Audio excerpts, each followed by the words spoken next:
to the Regional Transportation Commission. Since we have a quorum, we're going to start off because we got lots of items today. So staff, can I get a roll call? Good morning, Commissioners. Commissioner Peterson? Commissioner Keeley? Here. Commissioner Clark? Here. Commissioner Hernandez? Present. Commissioner DeSerpa? Here. Commissioner Koenig?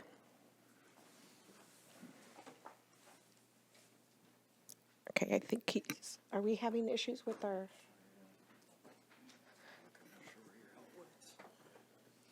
Okay, Commissioner Koenig is on the Zoom. Commissioner Downing? Here. Commissioner Kitos Carter? Not here yet. Commissioner Rotkin? Here. And Commissioner Silverberger, who I will be promoting in just a minute. All right. Well, You have a quorum. We have a quorum. So with that, any considerations of AB 2249? Oh, Yes. yeah. Commissioner Martinez is also present. We have Commissioner Koenig, who is remote using the regular Brown Act, and we also will have Commissioner Kitos Carter, who also is using the regular Brown Act. The locations are listed on our agenda if anybody wants to participate via those locations. All right, but we missed Commissioner Martinez. Commissioner Commissioner Martinez Martinez. is also present. Thank you. Thank you. With that, any additions or deletions? We have posted to our website the staff report for item 19, replacement page for item 20, and handouts for items 27 and 29. Thank you. With that, review of items to be discussed in closed session. Mr. Mattis? Thank you, Mr. Chair. We have 2 labor negotiations items for a closed session this morning. And with that, any public comment on those closed session items? Seeing someone coming up?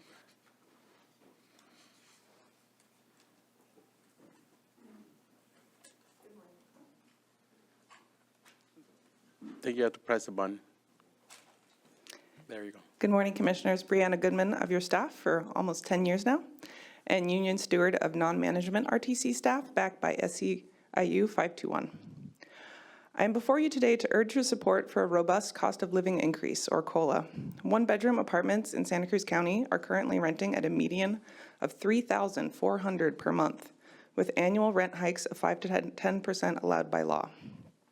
Wages to meet the financial stability threshold of 30% of income spent on rent would mean a monthly income of $11,300, which translates to over $70 an hour. RTC's current wages for many non-management staff are less than half of that, even after multiple years of service. We want to attract and retain talented and dedicated staff. They need to be able to live here. That includes those just starting out on their careers who are trying to move here to work for you, while also struggling to repay student loans that paid for the knowledge and skills they gained to benefit the whole community. Right now, student loan repayments are on pause, and I can speak for myself and many others on your staff who don't know how they will make ends meet once payment requirements start up again. We also urge you to support formalizing our work from home policy. We are seeking to memorialize our current status quo of a hybrid schedule mixing office and remote work, which allows staff to save time and money on commuting part of the week while supporting RTC's goals of reducing greenhouse gas emissions and helping us attract and retain talent. RTC staff have proved over the last 5 years since the first COVID lockdown that we can maintain the highest standards of successful grant applications, planning and capital project completion, and all the other great work we do using the hybrid, remote, and in-office model. Thank you for your consideration of the request from your dedicated non-management staff. Thank you.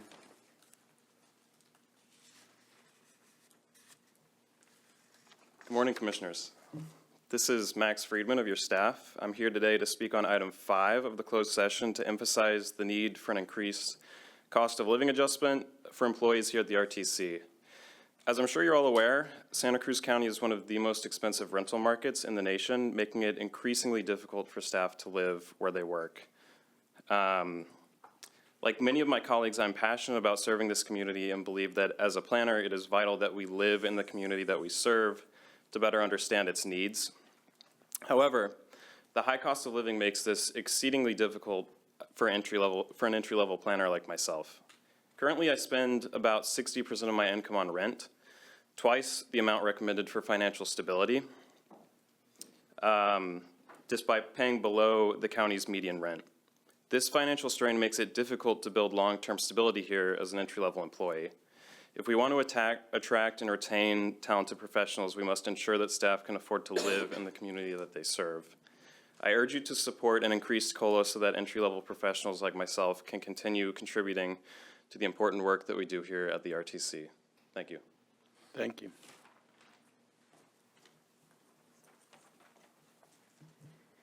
Good morning, Commissioners. Amanda Marino, Planner 2 of your staff and SEIU union member. Today, I am respectfully addressing two critical matters: the implementation of a cost of living adjustment COLA and the benefits of a hybrid teleworking schedule. When I accepted this position 5 years ago, I relocated to Santa Cruz County, eager to contribute to our community. However, the rising housing costs and limited market have created significant challenges. Currently, nearly 50% of my gross income is allocated to rent and utilities, severely constraining my ability to manage other essential expenses such as groceries and student loan payments. The implementation of a COLA would greatly assist staff members in managing these escalating costs while acknowledging the value of our work. Importantly, it would also reduce the likelihood of employees needing to move out of county to afford living expenses and helping retain staff and expertise. This aligns with the RTC's goal of establishing livable communities as outlined in our 2050 Regional Transportation Plan. Additionally, I want to highlight the advantages of a hybrid teleworking schedule, particularly our agency with sustainability goals, policies, and targets also listed in the RTP.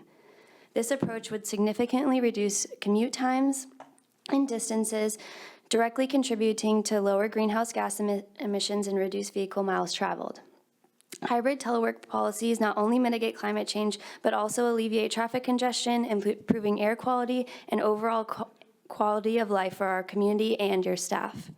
Thank you for your time and consideration of these matters and that significantly impact your dedicated staff. Thank you.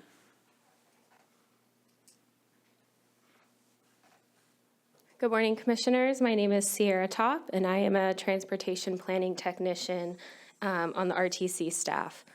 I'm here today to echo what my fellow core staff have shared and to ask for your support for an essential cost of living increase. I am a longtime Santa Cruz resident who recently joined the RTC after earning my master's in urban planning. I'm really grateful to have found a job in my field in this place that I love and call home. However, as an entry-level employee, I'm classified as low income in this county, and that makes it really difficult to afford monthly expenses like student loans, rent, and food, let alone save for emergencies and long-term goals. For example, I think a lot of us know the average home price in Santa Cruz County is now $1.3 million, and so home ownership feels completely out of reach on most of my current salaries and my salary. An increase to COLA today is also an investment in both your staff and the future of this agency. It directly affects our ability to keep up with rising costs, build financial stability, and plan for the future. Beyond our individual impacts, the agency itself will feel these effects. Competitive compensation is key to retaining experienced, dedicated staff, and when employees leave due to financial strain, it creates those turnover costs and really disrupts institutional knowledge. A meaningful COLA increase encourages longevity, helping the RTC remain strong, stable, and effective in serving the community. I ask that you support this increase, not only to help retain hardworking, dedicated staff, but also to allow us the opportunity to live in the community we serve. Thank you for your time and consideration. Thank you. Good morning, Commissioners, and welcome to so many new faces on the board. I look forward to getting to know you better. I'm Rachel Morcone. I'm a longtime 27-year employee of the Regional Transportation Commission and member of the SEIU community of RTC employees. This morning, I'd like to echo some of the comments that were so well articulated by some of our junior staff, some of them who have been with our agency from less than a year, and it's amazing that we were able to bring them to Santa Cruz County, given this challenge of our housing crisis here that I think all of you hear about on a very regular basis. I commend the commission for looking at ways to recruit employees and bring in new talent and ensure that everyone that is here is recognized for their skills and their the contributions that they bring to the agency. I would like to touch on a few things that weren't covered by some of my coworkers. One is the bilingual pay differential. I think that our existing pay differential is way too low. We need to bring in more bilingual staff and to recruit members of our community who may not have otherwise thought about coming to RTC to work, whether they're coming from Watsonville and dealing with the horrendous traffic that is still there that many of us saw today, but to really boost up our bilingual pay is something that I'd like to touch on.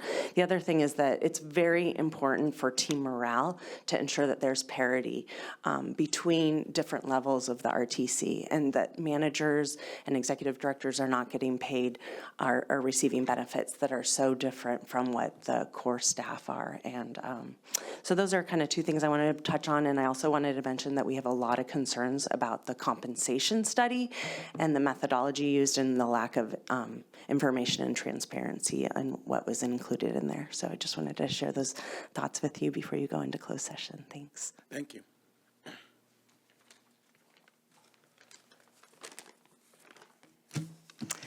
Hi, I'm Ray Hughes.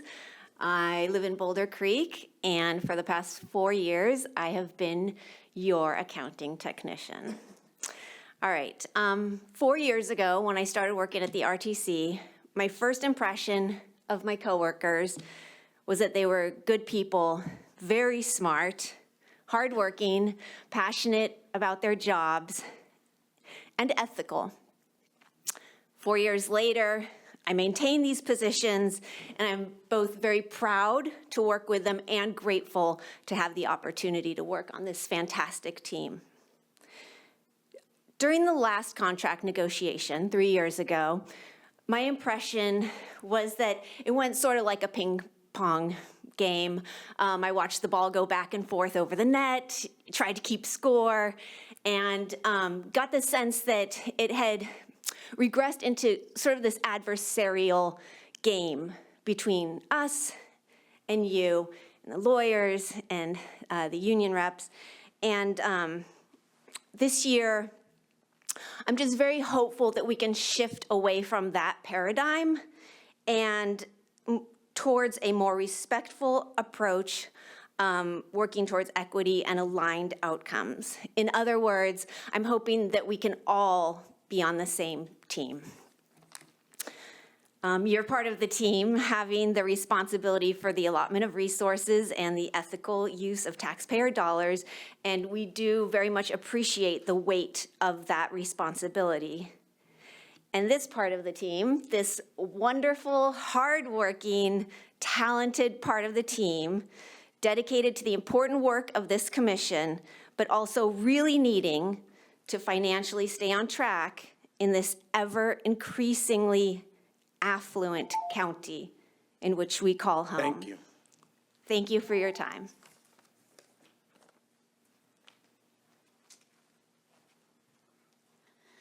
Good morning, Commissioners. I'm Krista Corwin. I am your administrative assistant and a proud member of SEIU 521 Local. And I just wanted to introduce myself to some of the new faces. At the RTC, I answer the phones, I schedule Sarah's meetings, I book spaces like this beautiful space in Watsonville, and I put together the agenda packet so that you folks have the opportunity to read that and get the information you need before you have to come here and make important decisions. The cost of living is rising, and I hope that you will seriously consider what we're asking for. My housing expenses take up 60% of my income, and those are expected to increase this year, even though I live in an affordable living community. It's getting more expensive for even the affordable living communities to operate and maintain their grounds and those kinds of things. Food expenses have increased. And I really love living here in Santa Cruz, and I love working for the RTC, and I hope that you'll consider what we're asking for and support the union today. Thank you. Thank you. With that, anybody in Zoom? We don't have any speakers on Zoom. We'll close it up. Yeah, Mr. Chair, I wanted to note also there is a second closed session regarding the general counsel's evaluation. Just Yes. wanted to note that for the record. With that, we're going to close it up, and do we anticipate, a time frame? No, nothing reportable, but I think the request was a time, half an hour to an hour at the most. Okay, thank you. With that, half an hour to an hour, that's where we're anticipating, so we'll be back. Thank you.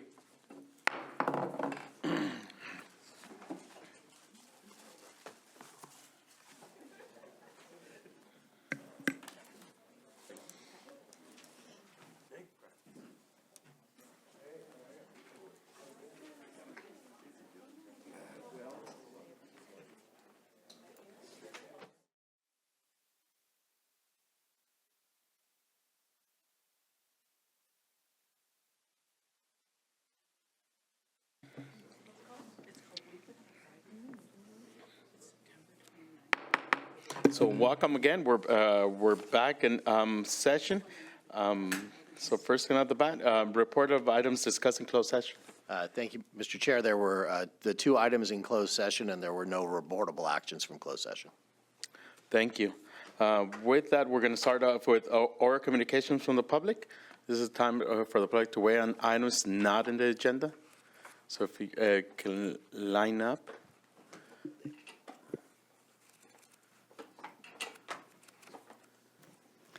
Good morning, Commissioners. My name is Johanna Lighthill.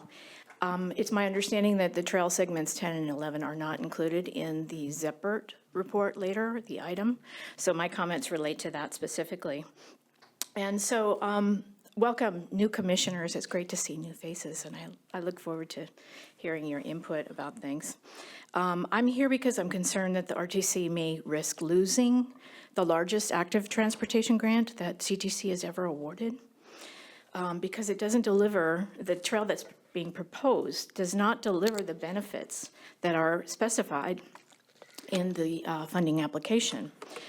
For 10 and 11, it specifies a continuous 12-foot path within the rail right-of-way.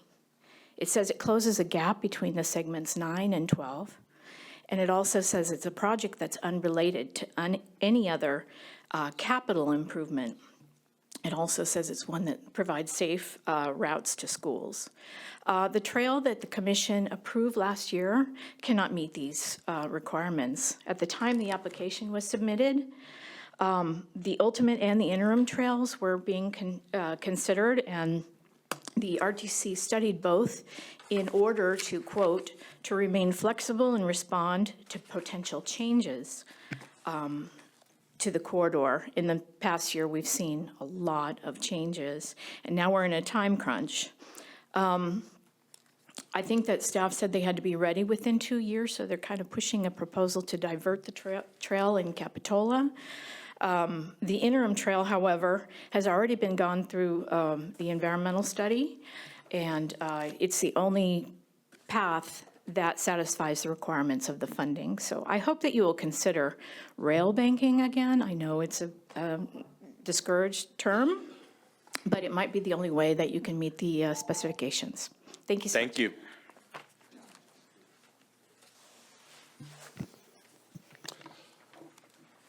Good morning, Chair Montesino and all the commissioners of the RTC. My name is Jack Brown from Aptos. A recent commentary in the paper of record, one directly relevant to the role of the RTC, called into question the legitimacy of public discourse regarding the rail project.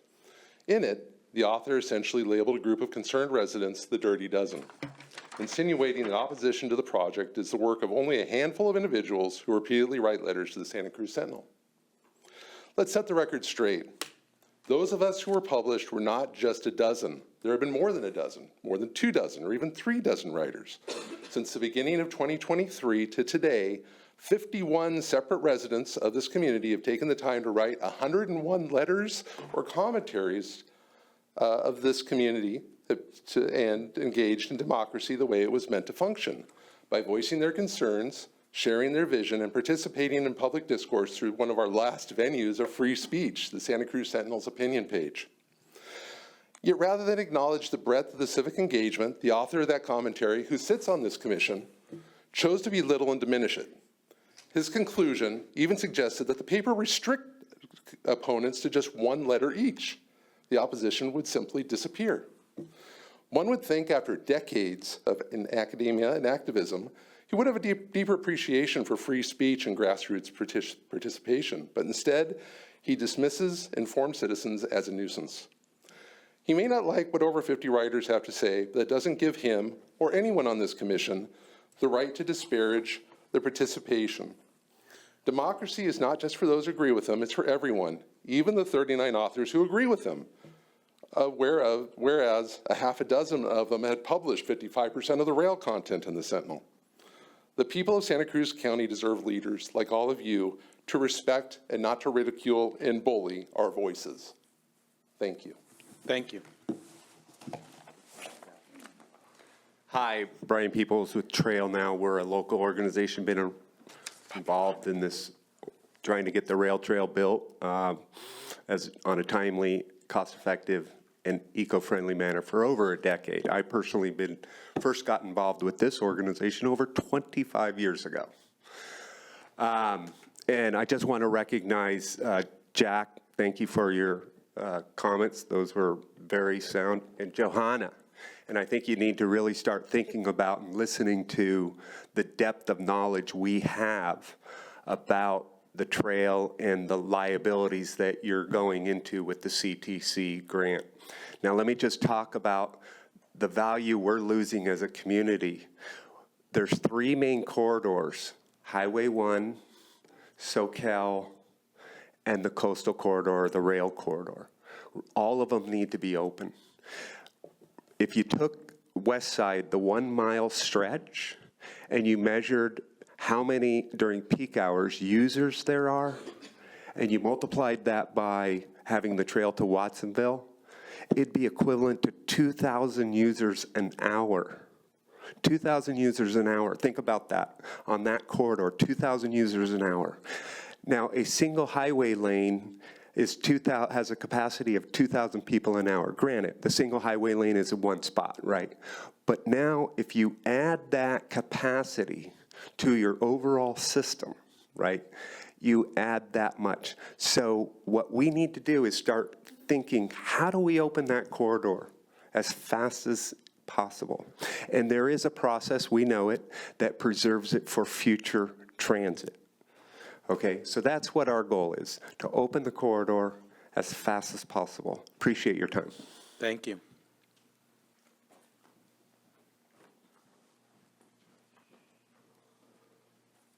Good morning, Commissioners. Lowell Hurst here. I'm a resident of Watsonville. In fact, I live on the west side of Watsonville. You know, jobs and housing and transportation are always very controversial in this community. Fortunately, that you've only got to pay attention to well, you have to pay attention to all of them, but you're responsible for the transportation aspects of things. And so in your commute here today, if you came from the north, you saw what was happening on the other side of the freeway. You got to keep your eyes on the road and your hands on the wheel, unless you have a self-driving car. But you could see what was going on with not just a few people, but everyone was stuck. Everyone was stuck. So I want to commend the commission for keeping us moving, getting us moving. You know, it's the freeway, but it's also the city streets, and it's the county roads as well. So let's keep us moving and get some good, safe bike ways established. Let's make sure that safety is important, and let's serve the real needs of this community, the public needs, not the special interest needs of more than a few people perhaps, but the public interest is what really needs to be served. So good luck on that. Be brave, be bold, and let's get moving. Thank you very much. Thank you. With that, I'm going to close it up here, public comment, but anybody in Zoom? Yes, we have some speakers. Michael Saint? As soon as I'll come back to you in a minute. As soon as. Mr. Saint?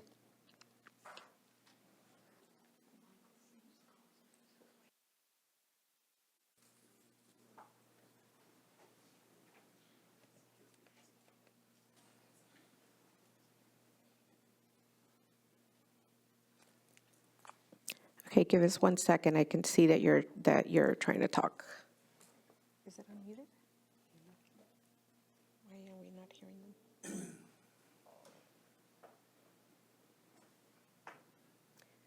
Can we get a minute? We're trying to figure out the speaker. Maybe you can do that. Hold on, Mr. Saint. Last speaker that wanted to. And is that the last speaker so I can close it up to the in-person?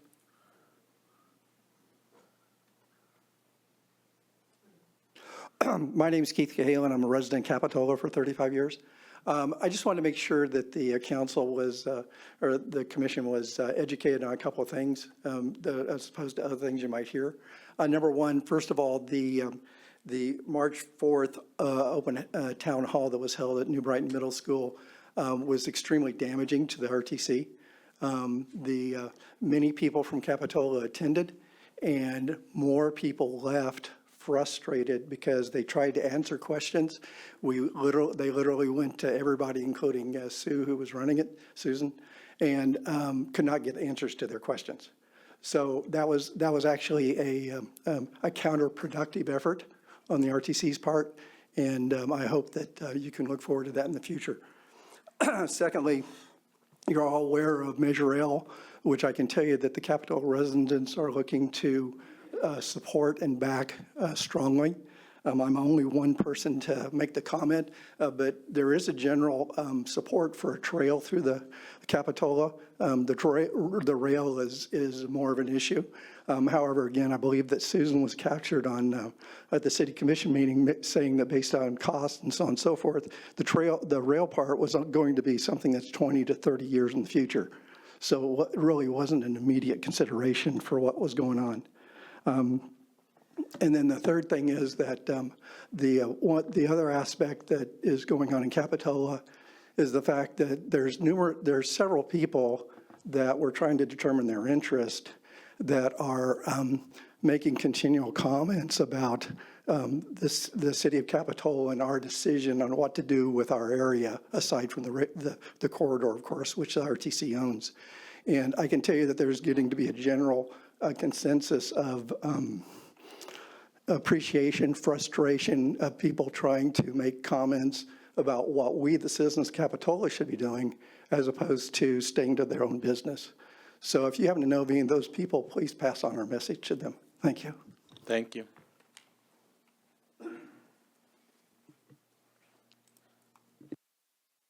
Hi, good morning, commissioners. Thank you so much for allowing us to be here visiting with you today.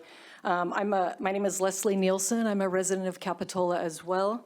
And I'm a little disappointed that the representative for Capitola couldn't be here today.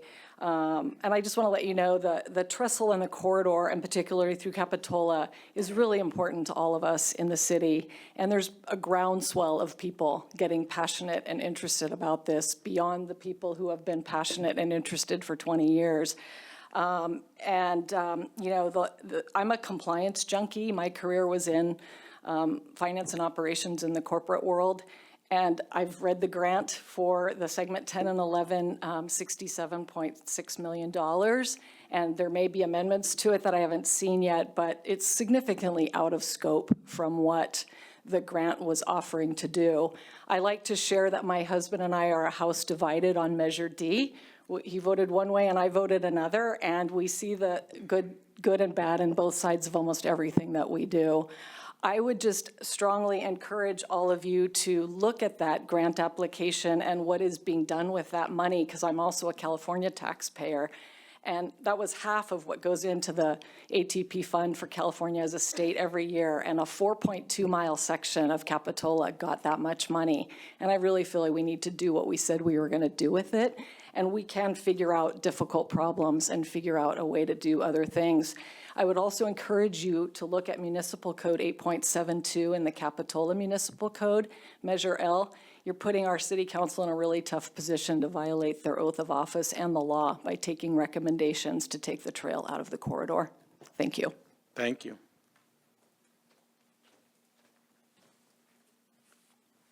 Good morning, Commissioners. I'm Paula Bradley, a Capitola resident. Thank you, staff, for the public engagement and providing the information to the public. I have attended the rail trail presentations at the City of Capitola meetings February 13th, February 27th, the information sessions at New Brighton School, and the RTC Bridges Zoom on 3/12, and many other presentations. I support the rail trail, and using the rail corridor for the future public transportation. Many of our low-income residents cannot afford a vehicle or sacrifice housing, food, and medical care to afford vehicle ownership, estimated at over $1,000 a month. Many disabled residents need an efficient public transportation system. Highways and roads cost millions and billions and don't last long. Repairs are continuous and short-lived. There is a colossal cost of doing nothing and not building public transportation, and instead continuing to invest in solo vehicles, highways, and fossil fuel, as we have done for the last 100 years. The economic cost of road congestion, cost to health and the environment by not reducing carbon emissions, is millions and billions. Thank you for doing your job and working hard to move the coastal rail trail forward. Thank you. With that, I'm finally going to close it up to public comment. Is there anybody in Zoom able to get? Yes. Michael Saint.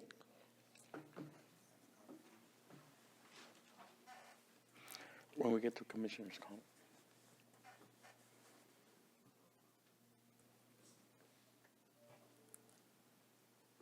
Recording in progress. No one, can you hear me? We can hear you a bit. I think you need to mute that person. Okay, let's go ahead and try again.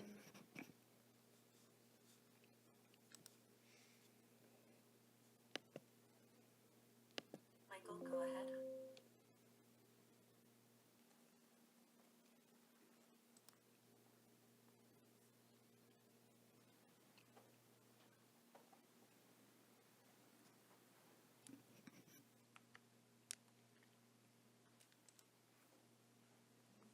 Is that the only speaker? No. Can we move to the next? Maybe it's. Mr. Jim Helmer?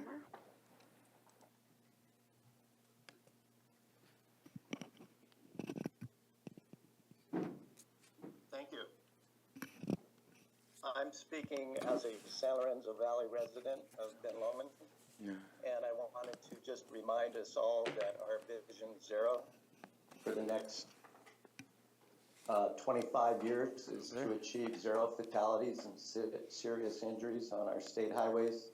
And the RTC has adopted that same goal.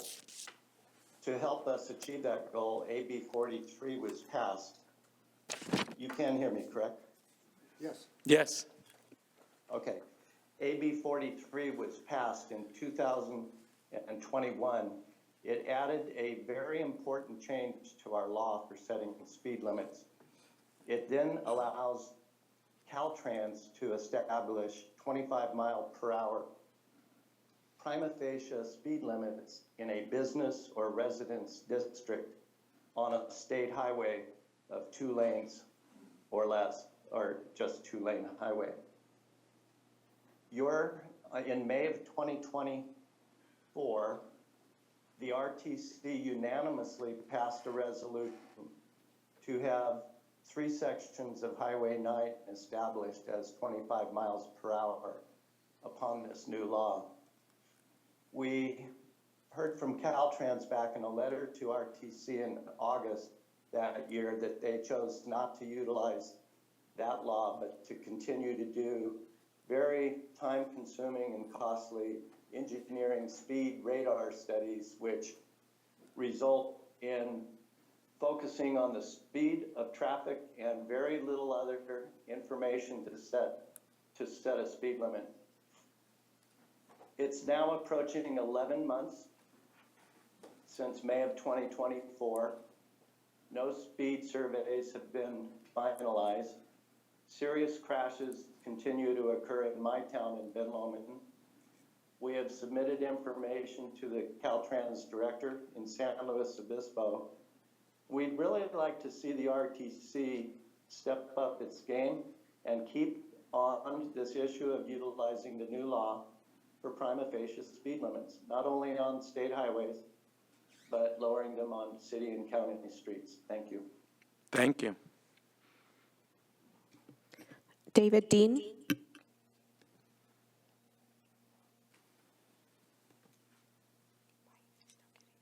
Yes, thank you for your time today. I'm a resident of Live Oak in the neighborhood where the new Chanticleer overpass has been constructed. And I would like to thank the RTC for taking the time for this humongous safety improvement. It reduces the distance and the number of lanes I will need to cross and improves my personal safety greatly. Thank you. Thank you. I would also like to address this topic of rail banking that has been raising its head again, and mention the fact that for segments 10 and 11, where Capitola residents have been very strongly in support of rail banking recently, that it's just too late. We can't rail bank and build a trail there within time for these ATP grants. Rail banking is also not the quickest way to trail. It's 3 years or so of deliberations with the federal government. And the federal government already has precedents against stranding another railroad, against adverse abandonment when there is public use for rail in the future. So please shut that down as quickly as you can, that discussion. And lastly, I wanted to ask the RTC to make it clear that this Park Avenue change is within the rail corridor. You go down there, you look, the rail corridor abuts the street there. It's not moving the trail into the streets. Thank you very much. Thank you. Diane D.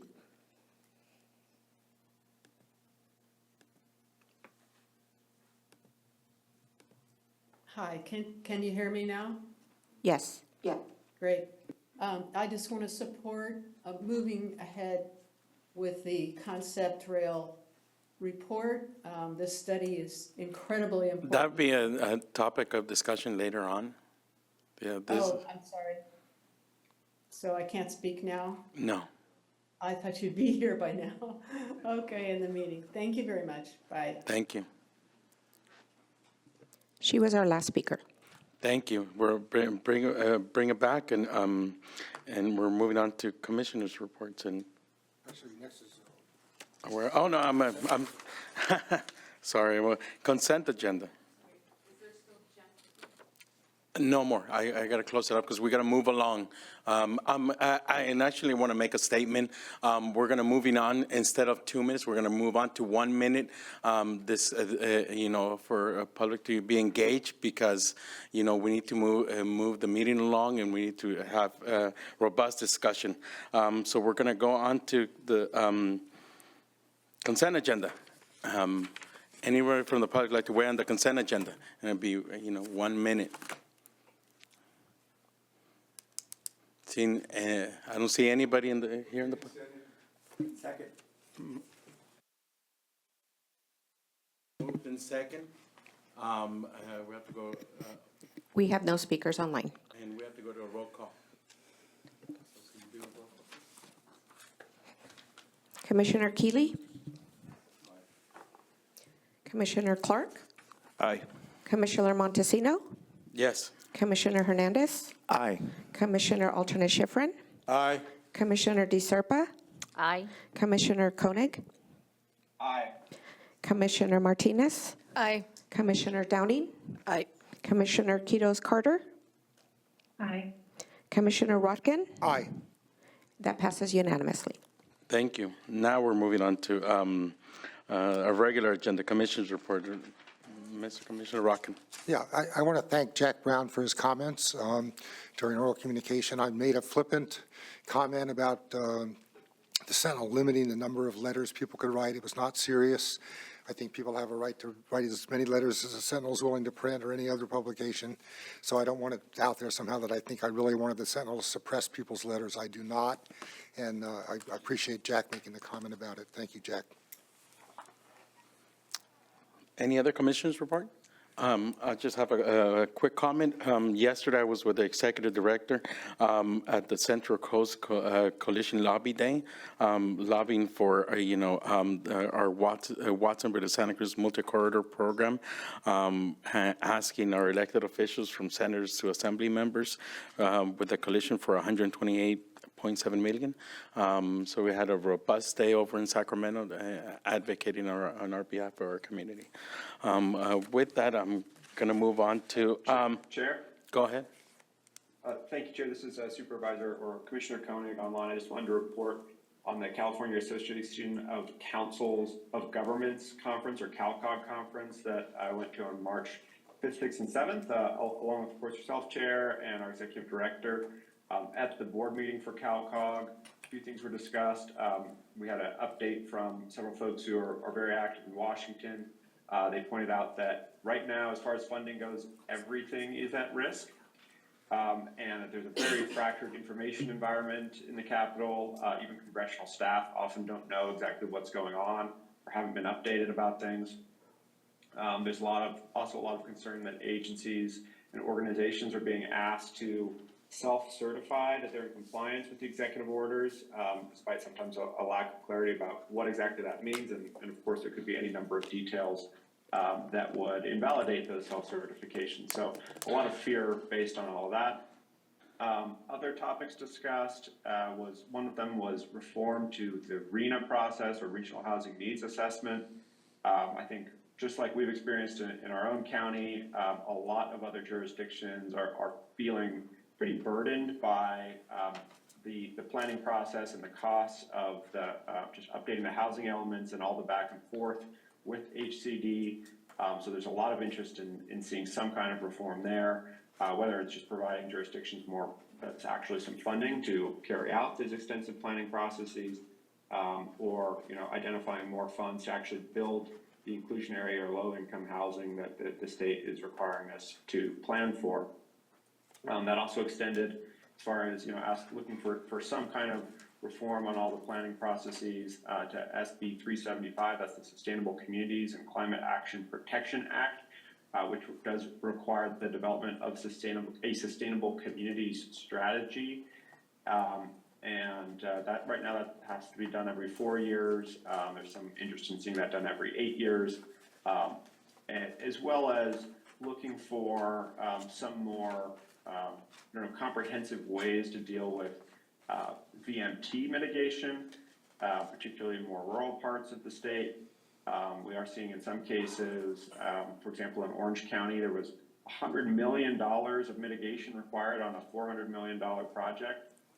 And so this is starting to become a pretty significant barrier to actually completing projects. And so there's definitely discussion on a more holistic way of approaching the impacts of these projects in terms of greenhouse gas emissions.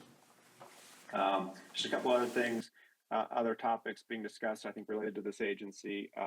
Cap and trade reauthorization. The current framework for cap and trade is authorized only until 2030. And so there's discussion about what reauthorization would look like, including, with the framework moving forward, ensuring that there are a number of other significant investments, whether that's as an alternative or including the high-speed rail. And then finally, there's continued look at the road pricing study or road charge program and alternatives to the gas tax for funding. That's it. Thank you. Thank you for that report. Now I'm going to be moving on to the director's report. Thank you, Chair Montesino. Good morning. It's still morning. I'm going to give an abbreviated director's report this morning. We have a couple more items on the agenda that are related to the zero-emission passenger rail and some really good long-range planning that we have. So late last month, I put out a statement, and this was kind of just an update to the community, the commission, about, the outlook for upcoming transportation improvement activities and what we've been up to, and what's to come in the upcoming months. So in that statement, I mentioned that the concept development process, we are taking a little bit more time to fully evaluate some of these complex engineering and funding constraints that we have come across through the last milestone 3 in last year, extensive community and stakeholder engagement. So related to, there's item 27 on today's agenda, more to come for that. That's the call for commissioners to volunteer for 2 working groups to get in the weeds, if you will, on some of these complex things that we need to look at with a little bit closer lens. And we have recommended extending the 4th and final milestone of the concept development to take place throughout, between March and August of 2025. And that way we could have some time to work through these things, appropriately engage with the community, and bring a well-vetted recommendation to the commission in the fall. So more to come as part of item 29 on today's agenda. RTC is currently seeking input on unmet transit needs in Santa Cruz County. So each year, a list of unmet paratransit and transit needs is drafted by the RTC's ENDTAC, or Elderly and Disabled Transportation Advisory Committee, and it's reviewed and adopted by the RTC. Unmet paratransit and transit needs are those transportation needs which are not being met by the current public transit system, have community support, and do not duplicate transit services provided publicly or privately. The list serves to highlight these needs for decision makers and the public and helps prioritize services and projects if additional funding becomes available. Community members can review the draft 2025 list of unmet paratransit and transit needs and provide input through an online survey, and that can be found on the homepage of the RTC's website. And input could also be provided in person or online at the April 8th Elderly and Disabled Transportation Advisory Committee meeting or the public hearing at the May 2025 RTC meeting. Moving on to some work that we've been doing in Capitola. On February 12th, the City of Capitola requested additional information about the various projects under development along the RTC-owned Santa Cruz Branch rail line in Capitola. The County of Santa Cruz and the RTC staff hosted a town hall meeting on Tuesday, March 4th to provide additional information and allow interested community members to ask questions about Coastal Rail Trail segments 10 and 11 project alignment, design, and funding, the zero-emission passenger rail and trail concept development, the Capitola Trestle, and the encroachment of mobile homes along the branch line in the jurisdiction of Capitola. We are fully committed to collaborating with City of Capitola to develop a solution that aligns with the city's priorities. And with that, we are collaborating with city staff to host a town hall meeting on April 2nd at 5:30 p.m. at the New Brighton Middle School to provide Capitola residents and stakeholders with an opportunity to learn more. And it will include a joint presentation by Capitola City staff, the RTC, and county staff. There's an opportunity to pre-submit questions, and there will be a live Q&A at the town hall. Please submit your questions by March 31st. You could visit the City of Capitola website in order to participate in that. And informational materials about these topics will be posted to the city's website March 21st for public review. We have some staffing updates. So we are pleased to welcome 3 new staff members to the RTC since the last meeting. We've been very busy with our recruitments and hiring. So Bella Cressman started on February 12th as our new real property specialist. Bella is an alum of UC Santa Cruz. She has a degree in anthropology and environmental studies. She has extensive experience in real property and contract administration. So join me in welcoming Bella Cressman to our team. We also have 2 more. Rosa Caldera, who started on March 4th as an accountant, and she has an associate's degree in accounting and over 10 years of experience working in accounts payable, accounts receivable. Most recently, she worked for the city of Santa Cruz. And Edgar Arteaga started on March 17th as an accountant as well. He has a bachelor's degree in business administration. He actually relocated here from Bakersfield. He previously worked in the medical field where he managed budgets and account reconciliation type of work. So welcome Bella, Rosa, and Edgar to our team. One last update about the June meeting. We sent an email recently, and we've been updating all of our materials about the June 5th RTC meeting. We plan to cancel that meeting, and we'll have a special RTC meeting that we're scheduling for June 12th. This will be an evening meeting in Watsonville. And that concludes my director's report. Thank you. Commissioners, questions? Seeing none, post it out to the public. On behalf of Dr. Rob Quinn's son, Matthew Quinn, supporting our executive director. We're a big supporter of her. And I wanted to emphasize what it's about. It's about the political barrier that making her successful. And Guy Preston was a great example. He advocated for rail banking back in 2022. And the process is 4 to 6 months if you look at the process.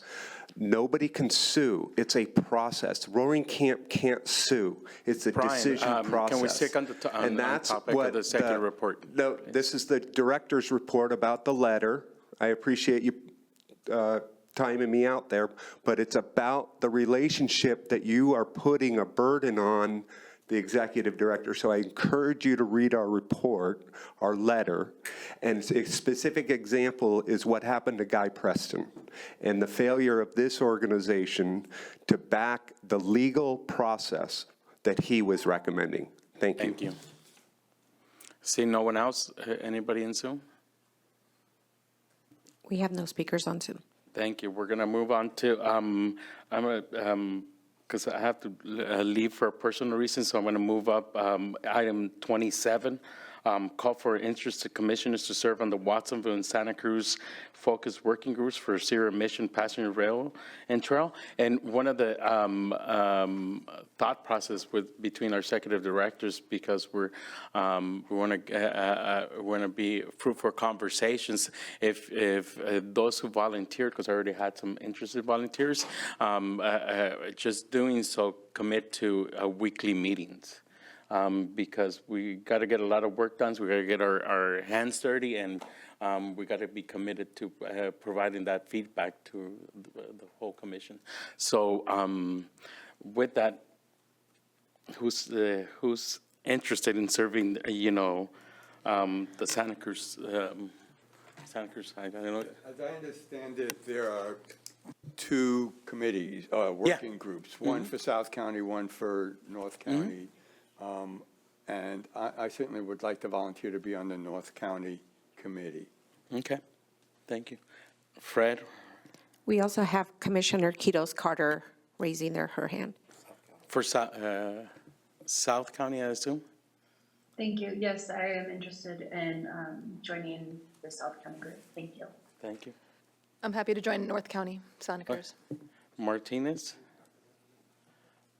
Okay, with that, Chair, I'd like to volunteer for the North County Committee as well. This is Commissioner Koenig. yeah, Commissioner Koenig. So I think that's a good amount of number for four people. So I got, for North County, I got Manu, Andy, Fred, and Martinez. And for South County, I got Vanessa. Chair, I'd like to volunteer for South County. Thank you. So, Me too. I'd like to find out if this is a Zoom meeting or in person. we're still Hybrid. hybrid. Hybrid? Yeah. So I got Kim, and I'll serve myself, so that locks up four individuals for the South County segment. So with that, I'll go out to the public to weigh in this item of the agenda.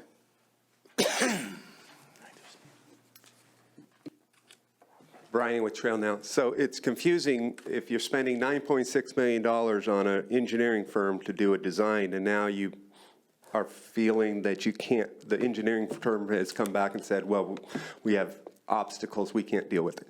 So what we're doing is we're going to have a committee figuring out how to do the design. So that's a little frustrating for the community, and I'm just going to call it out now. You know, I met with the Metro CEO about a week ago, and there's a lot of problems with Metro's budget, and we expect a tax measure to come forward. And I mentioned to him, you know, what this committee does, and if we keep having this continued debate, that could impact the success of Metro's winning a financial windfall on election. Same thing, Mr. Keeley, the same thing is with your world. If we continue to see this type of effort on the trail, I'm pretty confident that we won't support it, and we typically will be a PAC. So thank you. Thank you. Mike Setti, I am a supporter of Fort, but also I am the president of the Train Riders Association of California.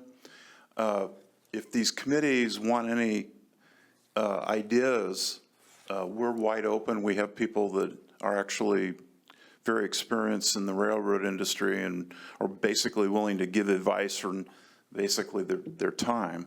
So I'd like to maybe discuss that later with folks here. Thank you. Thank you. Anybody in Zoom? We have Michael Saint.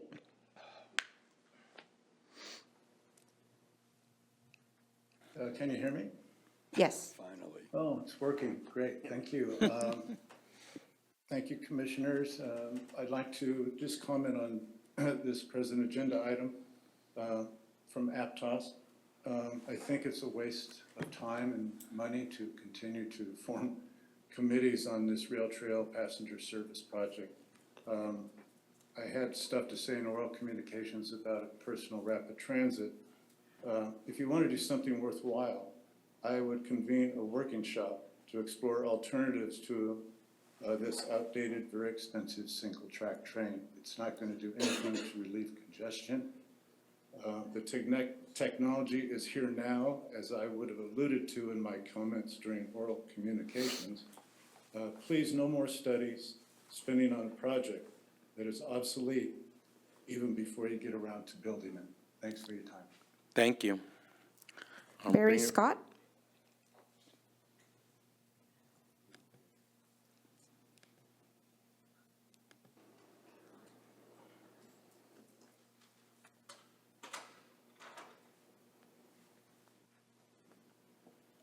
Barry?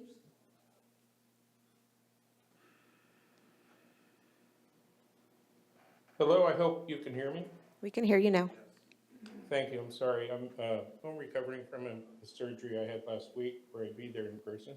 And I just want to thank the staff for all of the information that you bring and the consultants bring to this important project. You know, this is a this is a remarkable historic effort, like the Golden Gate Bridge or other magnificent projects. And I'm just so encouraged to see us take the steps. Don't be discouraged, carry on, and know that the future generations will thank you. That's all. Thank you. With that, we're going to close it up. We have no other speakers. We don't need, just a question, we don't need a motion, do we? You should have a motion since you're creating the two, the north and the south. Second. So it's been moved in second. Can we get a roll call? Can you tell us who moved in second, please? I think it was Andy and then Fred. Okay.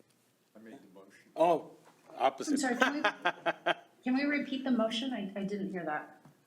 Creating the two committees with the, with North County being Manu, Andy, Fred, and Martinez. And for South County, Vanessa, Kim, myself, and Felipe. Thank you, Chair. Go ahead. Commissioner, oh, sorry about Fred is. I'd like to make a quick comment on that.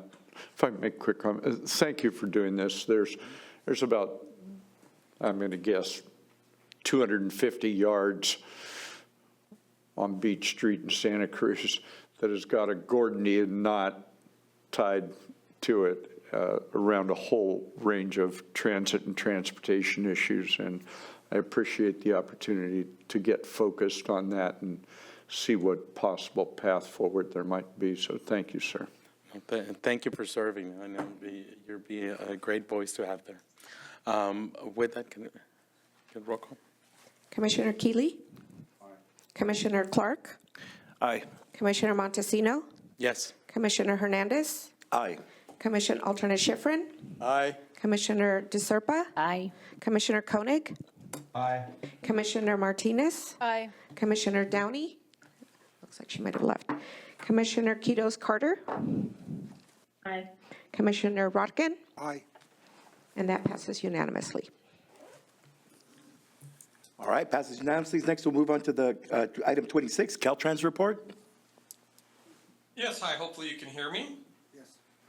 My name is David Silberberger. I'm the Office Chief North for Project Management here on behalf of Scott Eads, the District 5 Director.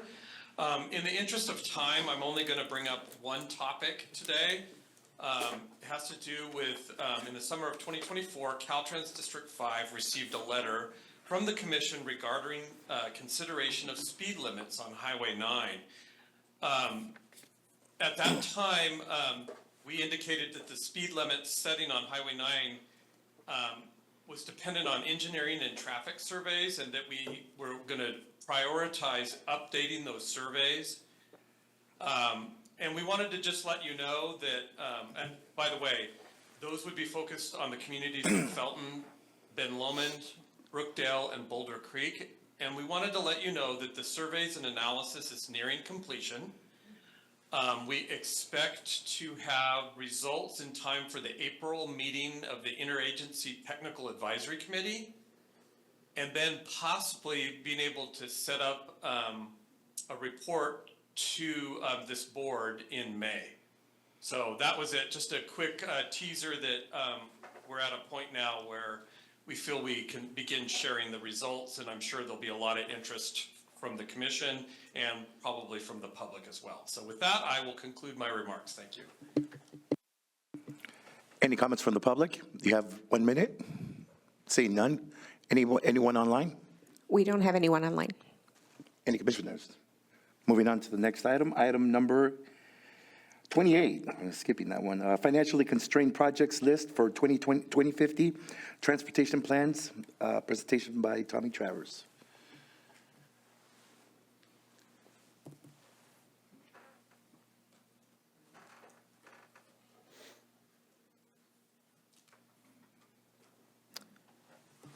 While we get that up on the screen, good morning, good morning, commissioners, chair. I'm Tommy Travers. I'm a transportation planner with the RTC. I'm here today to provide an update on the development of the regional transportation plan and to share the constrained project list. Next slide, please. The RTP is a state and federally mandated long-range transportation plan that's prepared every 4 years per state and federal law. The 2050 RTP is an update. Is an update to the 2045 RTP and is scheduled for final approval in June of next year. Next slide, please. The policy element is about laying out the community's transportation goals, the RTC policies that correspond to those goals, and the performance targets that help us to measure progress and adjust so that we can achieve those goals. After an extensive public process, it was approved last year, and it's also included again in the agenda packet as an attachment. The action element is the project list that is intended to be made up of all of the transportation need in the county. So that's everything needing funding. And that list comes directly from the local jurisdictions as well as other implementing entities working within the county, including Caltrans, Metro, the RTC, and UCSC. The financial element is the third element, and that work we've been performing in partnership with AMBAG staff to estimate the amount of transportation funds that are expected to be available for the next 25 years. Again, this is for all planned transportation need within the boundaries of this county. Next slide, please. The financial element was brought to the RTC in November. We're including it again as an attachment to the staff report. Since there's some interest right now in things happening at the federal level, I just wanted to include this quick, simple breakdown of where countywide transportation funds for the next 25 years are expected to come from. Next slide. So in the summer of last year, we mapped all the projects that were mappable that were in the existing version of the RTP, and we shared that with the public and asked for their ideas for new projects that weren't already being planned. In the fall, we made our request to the local jurisdictions, Caltrans, transit providers, and UCSC, and shared with them the new ideas from the public. Our request was for the agencies to consult their own latest plans and to refer to the new RTP goals and policies, and then to provide us updates to all the projects, programs, and maintenance under their jurisdiction. This involved them providing updates to what were previously on the RTP, in the RTP, and also details on new projects. This complete list went to the RTC in November. Our project list includes all the transportation need in the county. In order of cost estimate total, those projects and programs are first, operations and maintenance of state highways and local roads, public transit and paratransit, improvements to state highways and local roads, bike and pedestrian only improvements, transportation demand management and transportation systems management, and goods movement. Next slide, please. We also asked the agencies for their best estimate of if and how much their projects were likely to be funded. We then used their input and looked at the ways that the estimated available funds have restrictions on types of projects. And so with minor adjustments to match the amount of expected funding, we have produced the list of what's called fiscally constrained projects. So i.e. Likely funded projects, either in whole or in part. So to reiterate, the bulk of our estimate of what will be funded comes straight from the agencies themselves, since they are the ones who are delivering the vast majority of projects in our county. The draft fiscally constrained and unconstrained project list that is included as an attachment link to the staff report estimates the complete cost of transportation needs in this county to be about $14 billion for the next 25 years. The total cost of all funded and partially funded projects is kept under the $6.3 billion that is currently estimated as available funds. Next slide, please. The purpose of having the constrained list is that once we have the likely funded projects, they are analyzed for the state-required program-level EIR that AMBAG is leading, as well as AMBAG's modeling work for the region that we'll also reference in our RTP draft document. For the concurrent MTP that AMBAG is working on, AMBAG will be analyzing the transportation network with planned land use changes and estimating impacts to emissions and mobility. RTC staff will continue to evaluate the consistency of projects with our goals and policies, and we'll use modeling and forecasts from AMBAG to measure performance targets. AMBAG is hosting, and RTC staff will also be in attendance, some public workshops focused on the MTP mainly in early April. More information about these is on the RTP webpage, which is secrtc.org/RTP, and will be shared to RTC lists. AMBAG staff also is available today on Zoom if you have any questions for AMBAG staff. Next slide, please.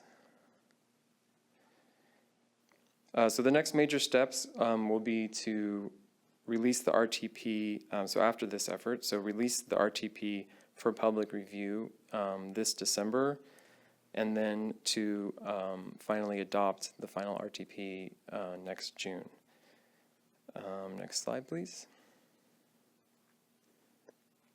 So staff recommends today that the RTC approve the fiscally constrained project list so that AMBAG can get going with their modeling and evaluation, and so that RTC staff can proceed with producing the draft RTP document.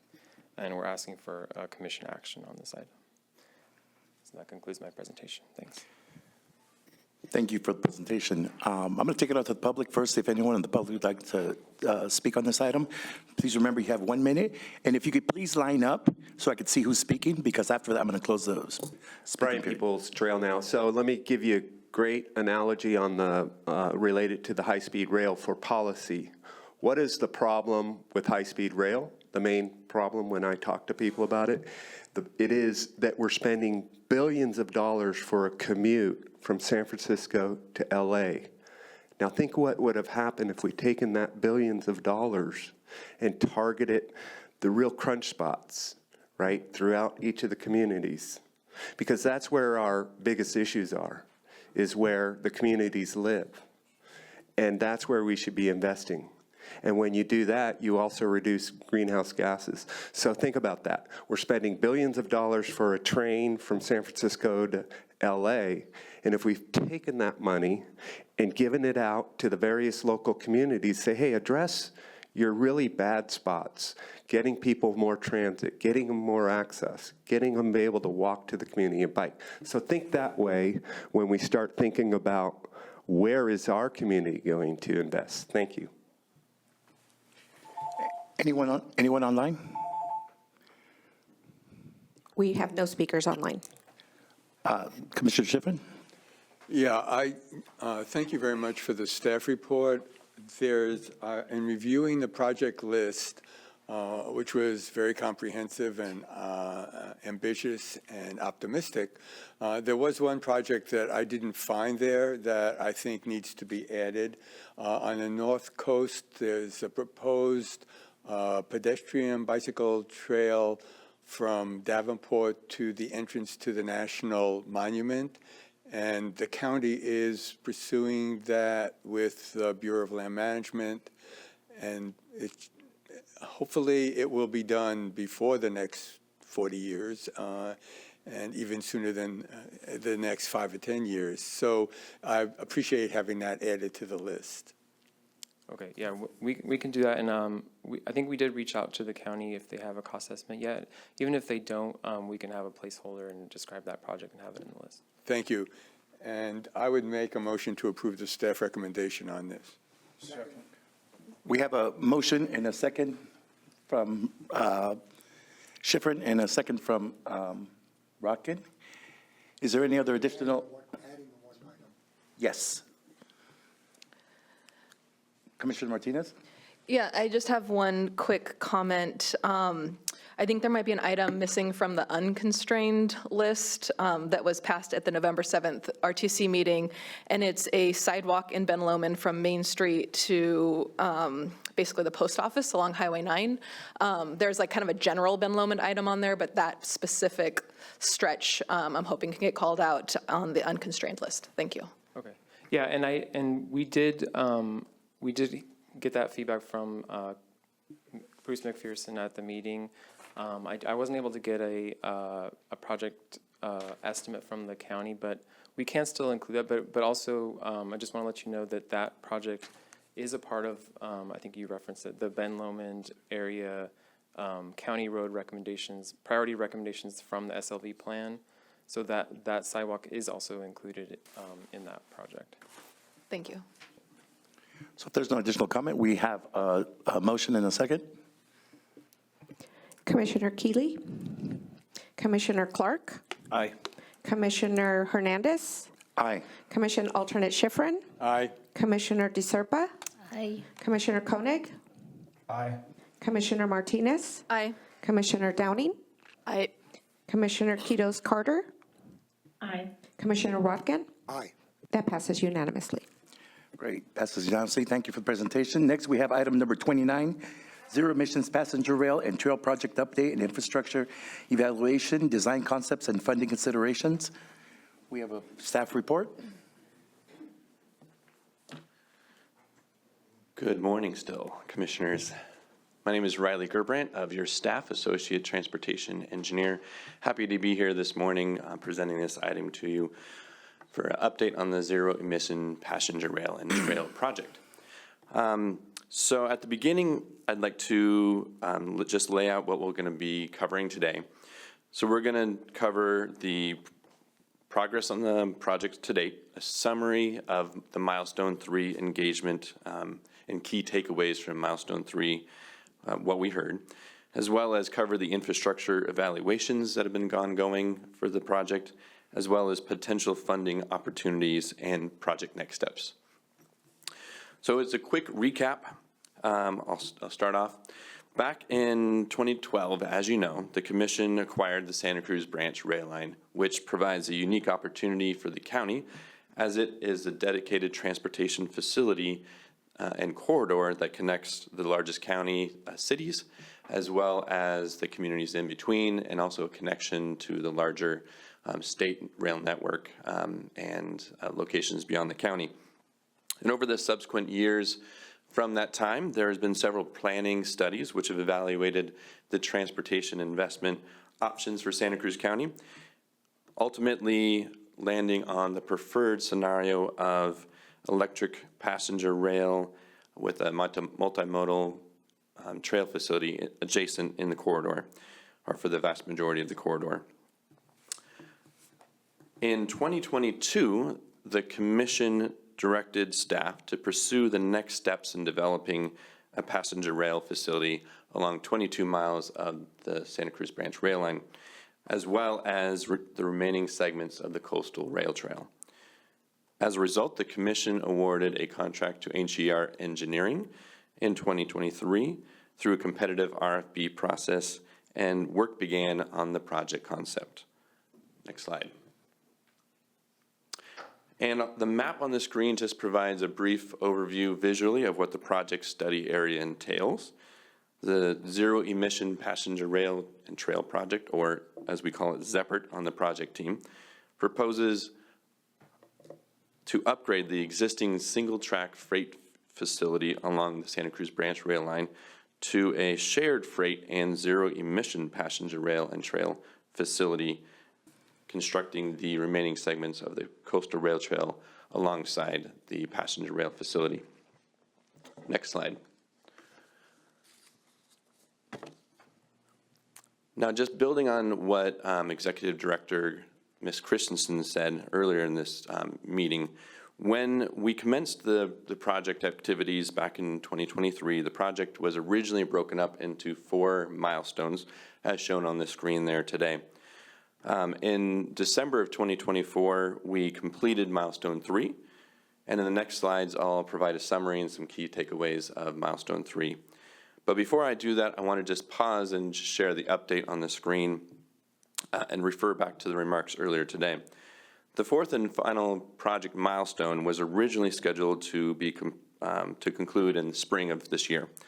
However, in response to the community and stakeholder input received during milestone 3, it became apparent that additional engineering and community engagement work is needed in order to gain feedback on some of the complex engineering constraints associated with the project's conceptual alignment.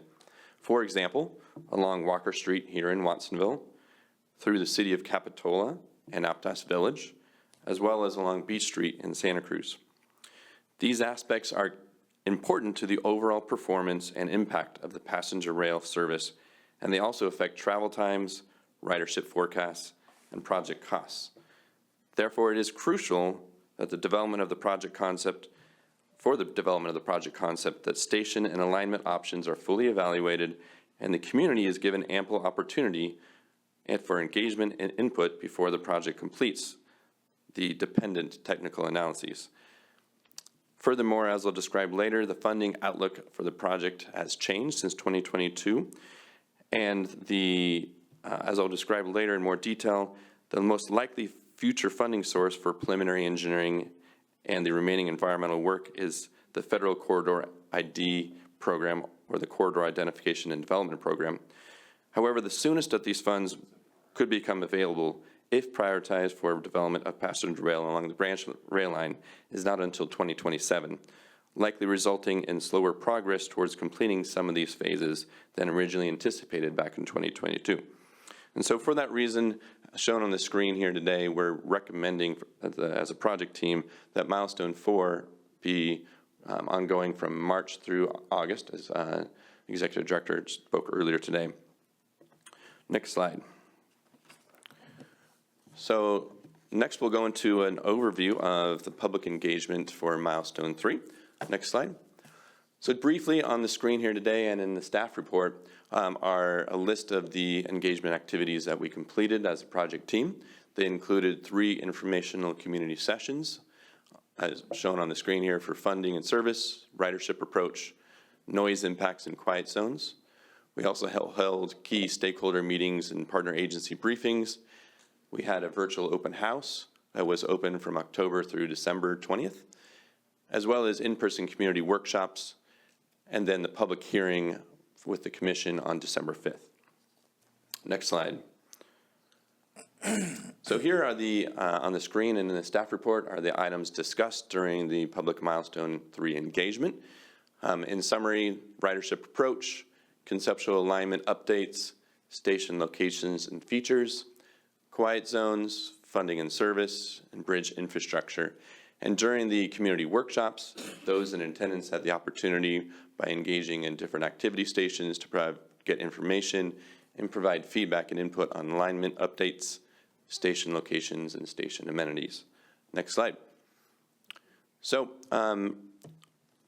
approximately 135 community members attended the in-person workshops, and more than 2,200 people, our total users, visited the online open house. We had more than 360 comments and hundreds of activity feedback submissions from the workshops. We also tabled at different community events, including the farmers markets and things like that. Key takeaways that we heard, generally speaking, on the screen here, concerns about project costs, feasibility, funding, and environmental impacts. We also had interest from community and stakeholders in more detail regarding the project funding, the ridership forecasts and schedule, as well as greater detail and greater transparency. Hence, some of the recommendation to make milestone 4 a longer process.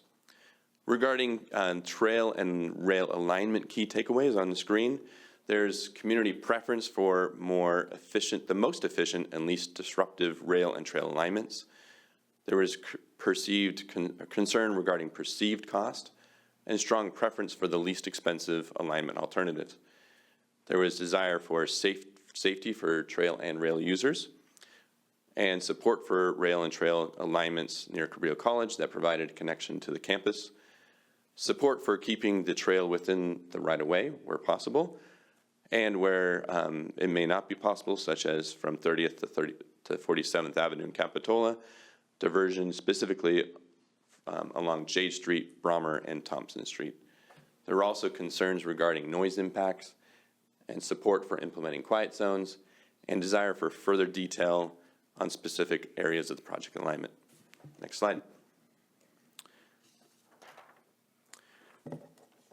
There was also one additional community input that I didn't speak on the last slide, but there's also concern regarding stability of certain areas of the corridor for the alignment, such as erosion of the at places along the corridor like Manresa Bluffs and Park Avenue Bluffs in La Selva Beach and Capitola, respectively. So regarding stations and locations and amenities, on the screen is the key things that we heard from Milestone 3 engagement. Preference for a west side service that included a west side Santa Cruz station from the community. Dialogue regarding 2 station locations in the city of Watsonville, one at the downtown location and one at Ohlone Parkway. There were prioritization for an interest in specific stations. The ones most likely to be used would be 41st Avenue in Capitola, Pacific Avenue, Beach Street in Santa Cruz, as well as the Aptos station. And then the additional stations that would be used regularly at the top of that list were Park Avenue in Capitola, Seascape, 7th Avenue, and Almar Avenue in Santa Cruz, as well as Seacliff Beach, and a desire from the community for additional stations that provided beach access and other such amenities. And then strong interest for certain amenities as on the screen there: safety conscious design, ADA compliant and level boarding, shelter, seating, bike parking, public restrooms, and connectivity to other transit modes. Next slide. All right, next slide. What we've been doing since then in response to Milestone 3 feedback that we heard from the community and from stakeholders and the commission was to address specific areas of concern and topics that needed further study.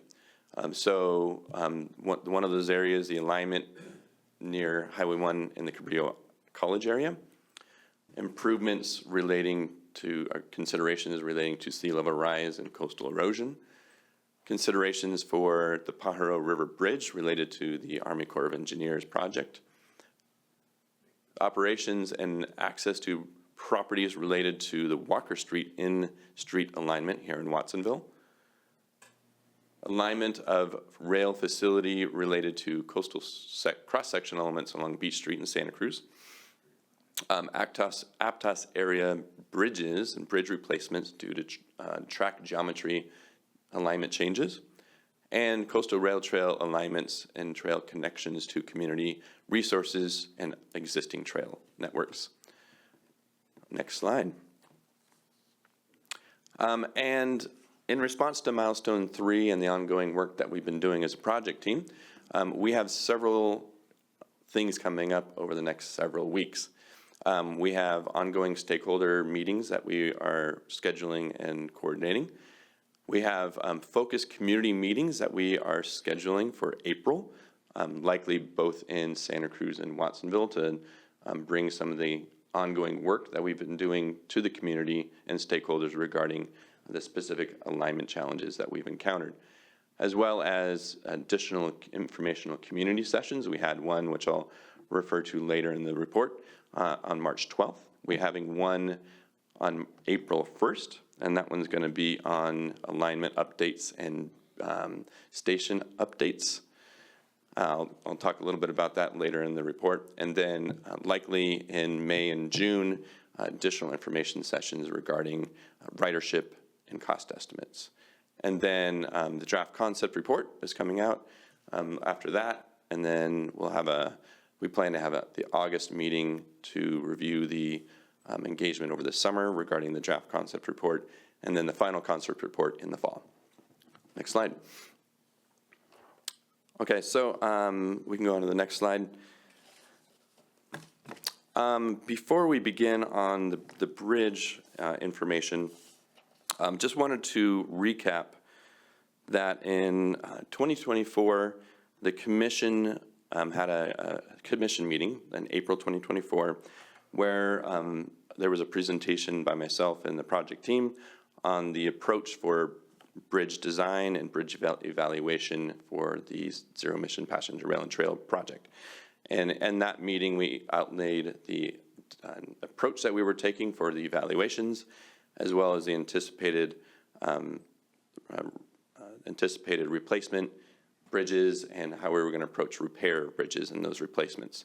And so the ongoing work that we've been doing since then is taking that those commission actions taken in April and developing them to refine recommendations that we're presenting today, as well as we went over in the March 12th meeting.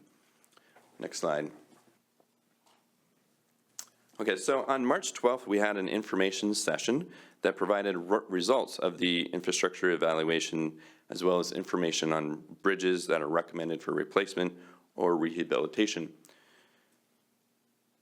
There's select slides from that presentation as part of the staff report. So if you want to refer to more specifics, you can refer to the staff report and the attachment to that.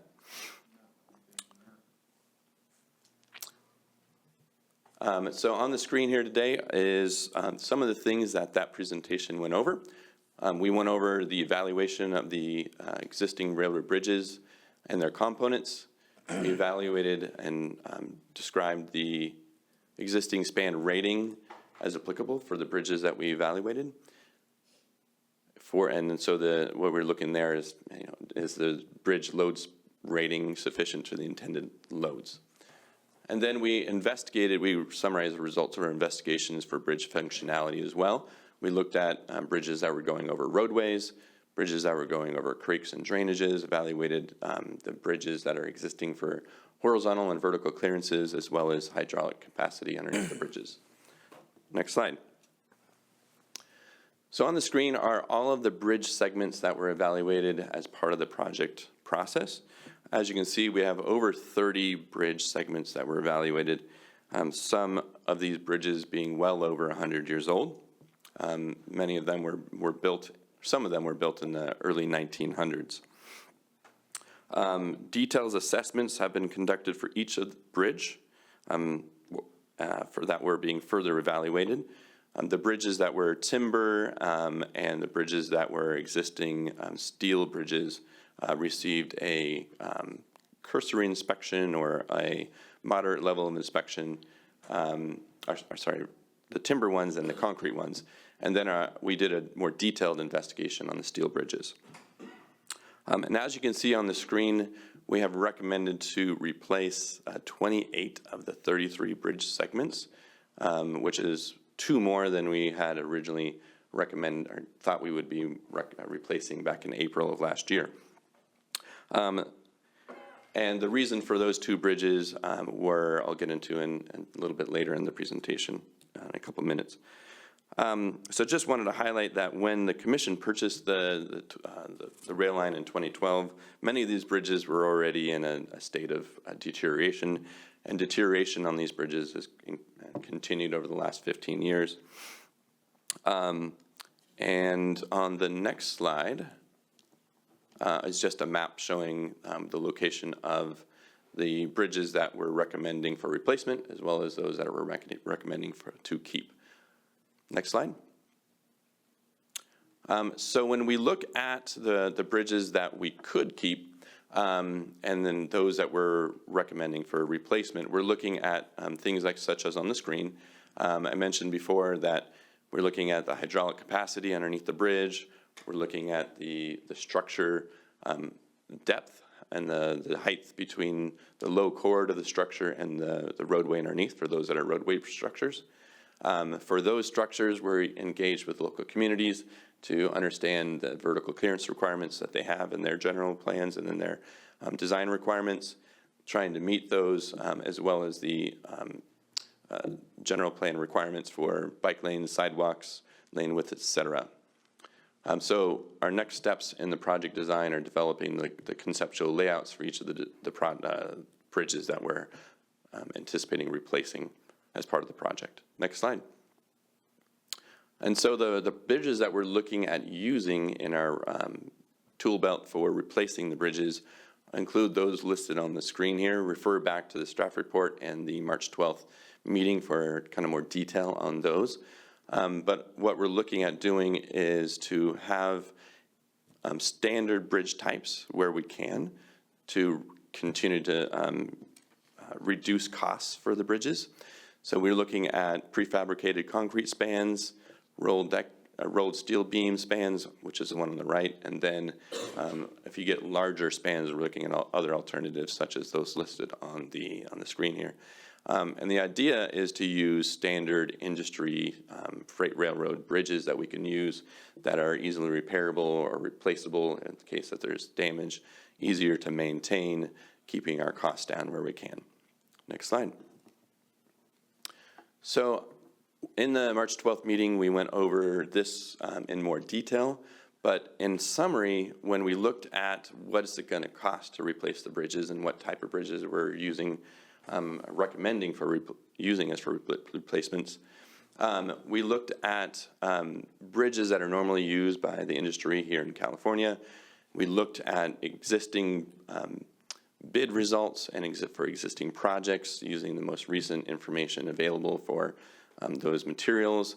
We looked at it and then we used that to develop a total bridge cost for those like bridges. And then we reduced that down to a cost per linear foot of bridge. And then we use that as a basis for developing the costs that you'll see in the table in the next screen. One key thing is that when we have these bridge cost estimates, which are the actual construction cost estimates, we build into that at this level of the project design percentage for mobilization, as well as a percentage for bridge contingencies.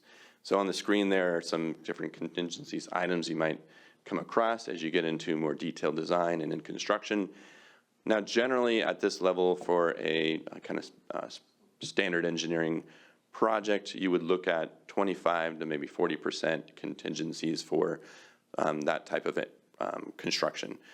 For here in Santa Cruz and on the Santa Cruz branch rail line, we felt that having a 50% contingency for the construction cost was more appropriate, and that's given a variety of factors, but such things as the environmental sensitivities here in Santa Cruz County, as well as not having a local pool of qualified contractors to do this type of work.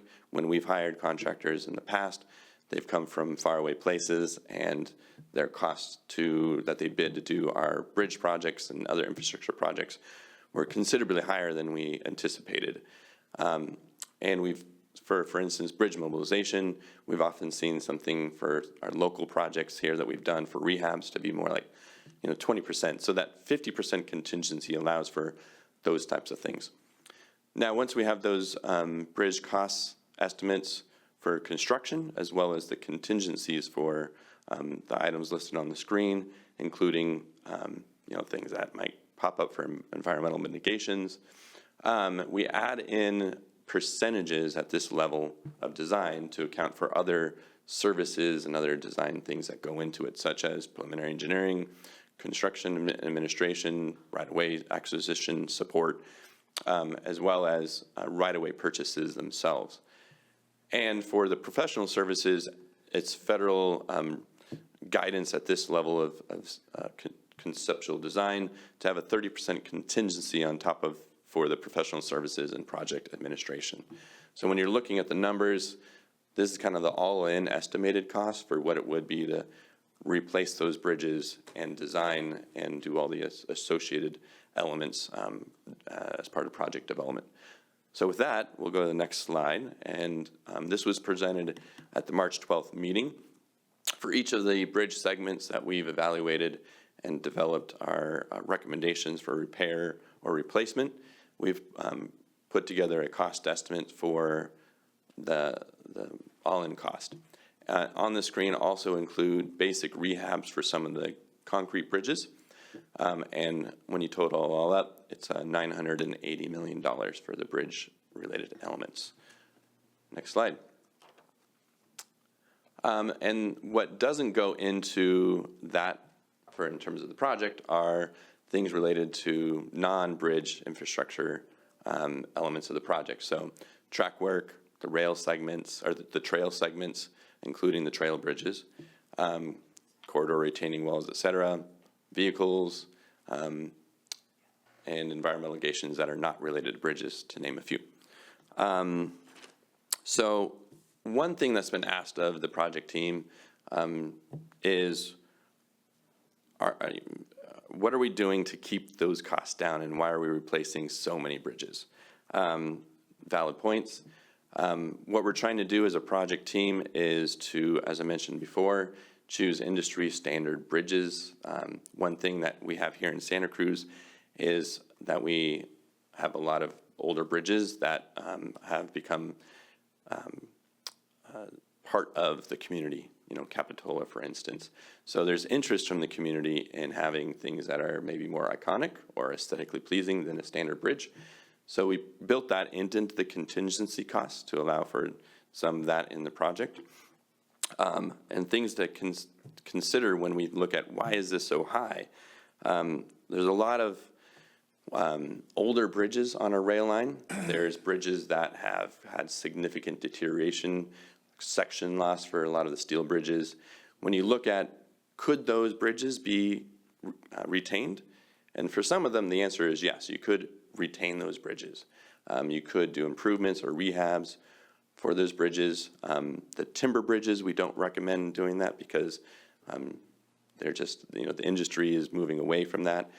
But if you were to rehab a lot of these bridges for a project that we're anticipating would have a design life of 75 years, 100 years, the ongoing operations and maintenance costs associated with trying to keep these bridges in service, and then when they do need replacing in maybe 25 years, taking them out of service once we've got service going on the branch line, we'd have to stop service. Could you build a shoe fly bridge to allow for the construction of a new bridge? In many areas of the right-of-way, that wouldn't be possible unless you have right-of-way acquisitions.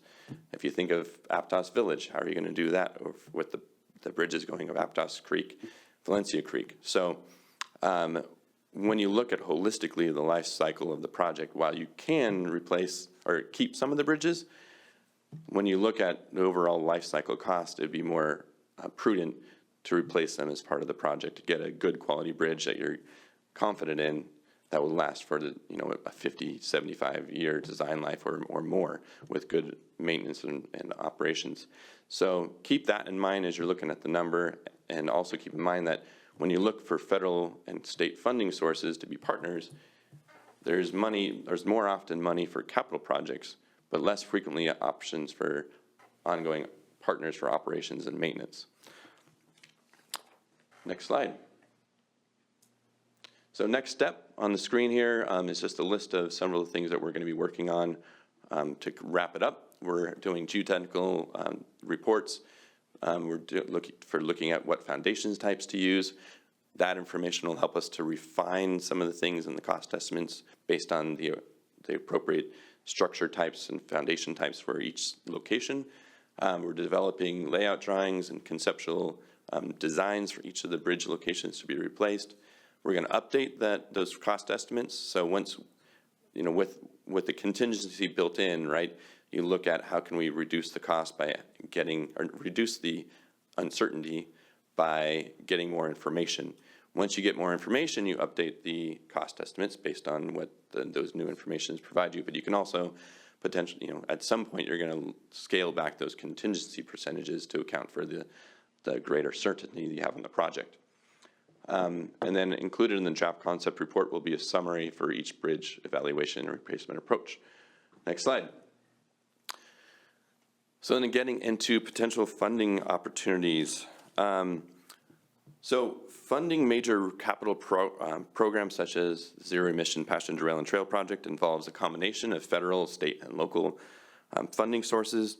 This project would require multiple funding sources to complete the environmental analysis, preliminary and final engineering, right-of-way, construction, as well as operations and maintenance.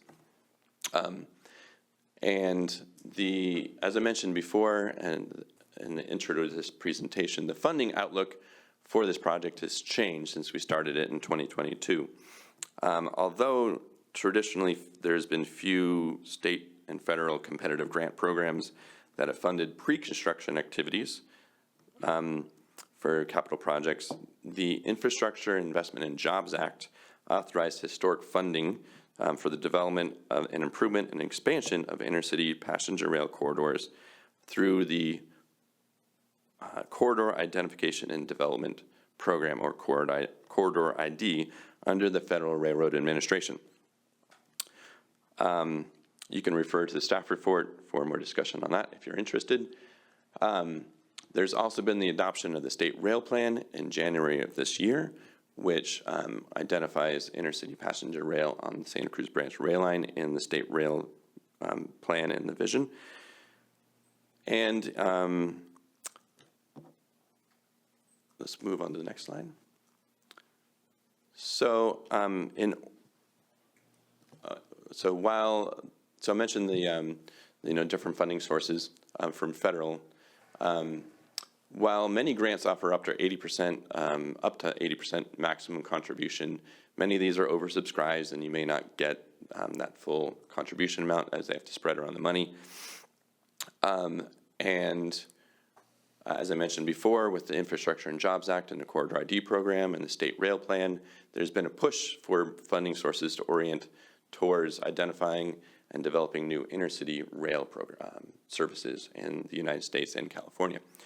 So in order to maximize federal investments, the state is also prioritizing funding for capital projects and pre-construction activities that align with the federal investment priorities.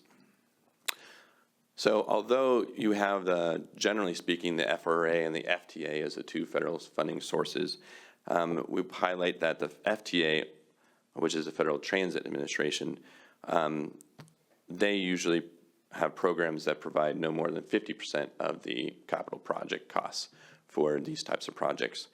And with the FTA projects, the local agencies funds the pre-construction activities and 100% or with state help. And then those costs go towards that 50% match, but we would have to fund it up front. So with the Corridor ID program, they actually provide up to 80% funding for the preliminary engineering and the environmental documentation phase. So while we might have to wait longer, which I mentioned at the beginning of the presentation, that would potentially give us a better opportunity to complete the work.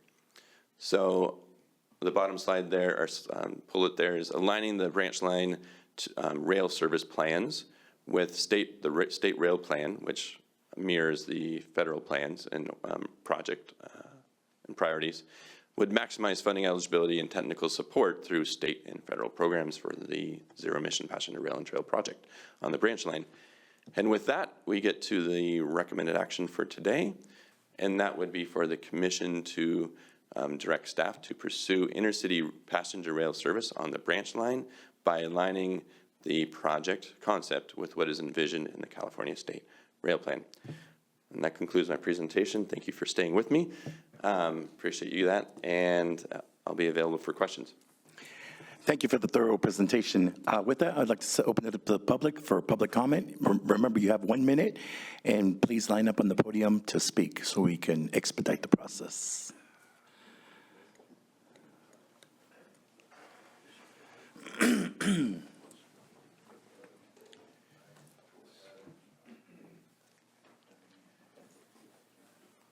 Okay, 1 minute, be fast. Honorable commissioners, thank you for the opportunity to speak today. We all value our rail corridor, but we must also be honest about the financial reality. Rail is simply infeasible, and that's okay. You tried. These cost estimates are staggering. Just to rebuild 28 bridges along the corridor would cost $1 billion, as we just found out. That's before we even consider the additional expenses for tracks, crossings, trail bridges, rail vehicles, stations, and operations. This is money we simply don't have. But let's scrape the $9.6 million money jar and finish this concept report and get to the whole number.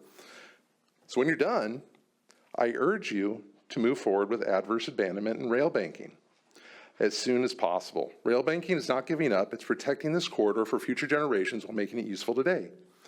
A multi-use trail would serve the community immediately, providing safe scenic connections and for pedestrians and cyclists, while also preserving the corridor for any future transportation needs. There's been no freight in 15 years and no rail use in the last 3,017 days. Roaring Camp has no viable freight business. Please don't waste another decade and millions of taxpayer dollars on an unrealistic dream. It's time to be honest with ourselves and make the responsible choice to move forward. Thank you.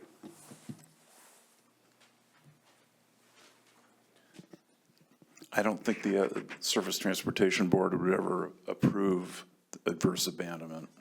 Anyway, Mike Setti, Train Riders Association of California. I will keep it short. First of all, I think these cost estimates are way out of whack. If you look at the cost, it comes out to about $1.4 billion per single track mile if you use the maximum $980 million. The cost for the BART subway in San Jose is about $1 billion per track mile. So I don't believe those numbers. Anyway, I would refer you back to the rebuilding of the La Selva trestle that was $3.6 million in 2015, which by now would probably be 80 to 100% higher. I think we're talking about more in that range, realistically, with the possible exception of the Capitola trestle, depending on if you want to build a signature project there. And you also be concerned about the local areas.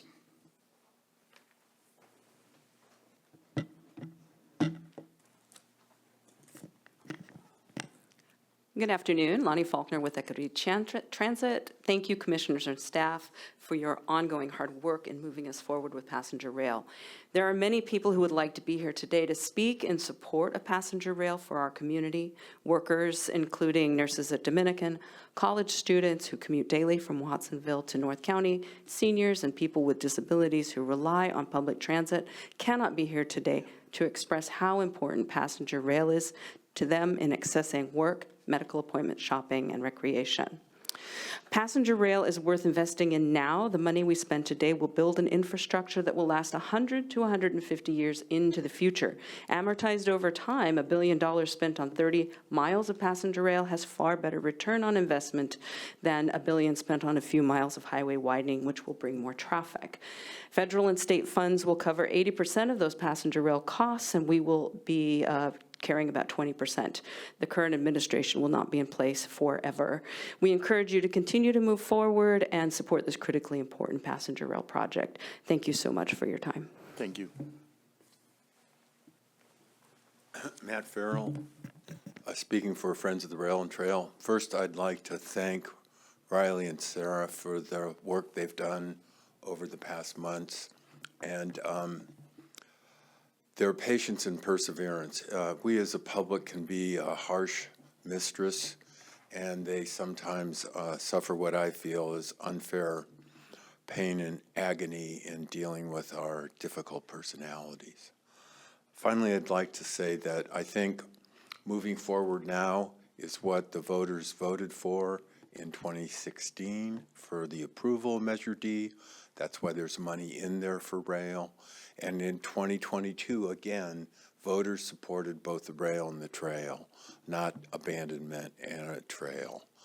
And finally, to date, as far as we can tell, the amount spent and the amount estimated to be spent on construction of the Highway 1 widening from Morrissey to Freedom Boulevard is close to $1 billion. Thank you.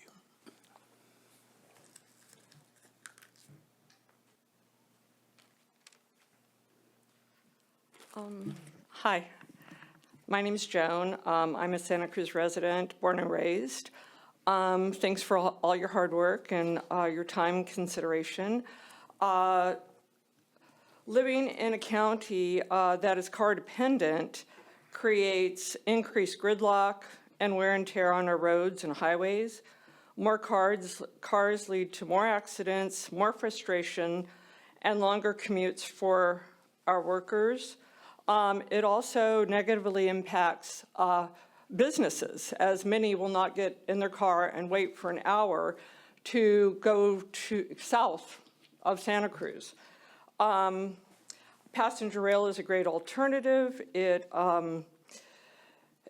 an investment in our future and the future of generations to come.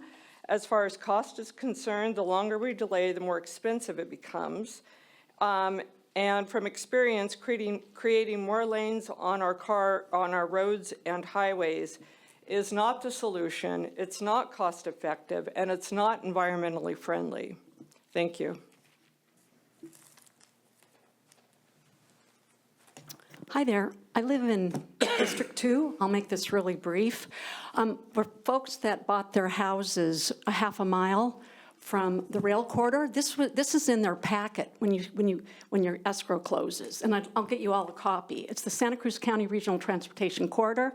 If you live within a half a mile, you get this, and it says this: removing the tracks is not an option under consideration because purchasing a right-of-way is only a bicycle and pedestrian trail, is not considered a rail project under Proposition 116. And because it would be cost prohibitive to rebuild the tracks if they were removed, development of the corridor for passenger and freight rail, as well as a bike pedestrian trail, will move forward as they are feasible and fundable. So that's important. And also, guess what? A mile from here, the Pajaro train station is getting built.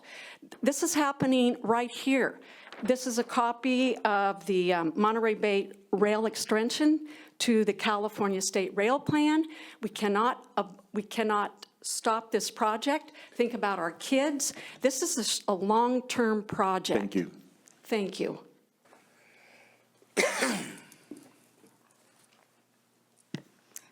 Hello, Johanna Lighthill from Aptos again. I just wanted to ask you to consider the final statement. Staff recommends pursuing intercity passenger rail. This is new.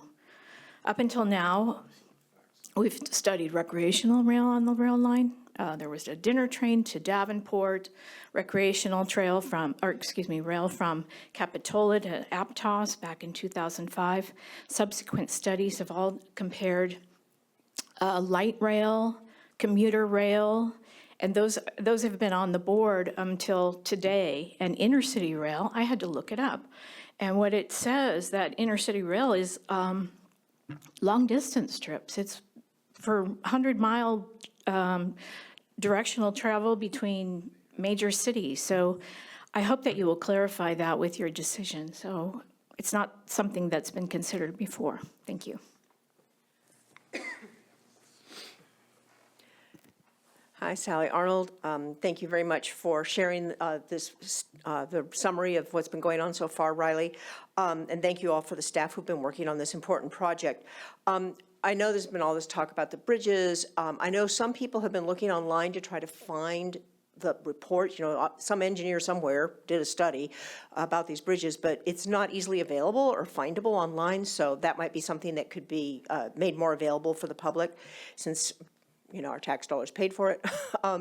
But we really appreciate that this is a complex and expensive project and that you are proceeding cautiously, but proceeding. And I want to encourage the commission to keep in mind that this is a multi-generational project. This is not a short-term pothole project. This is a really different kind of beast. The rail projects can last over hundreds of years. Thank you for thinking of the future generations and their quality of life as you continue to move forward with this visionary project.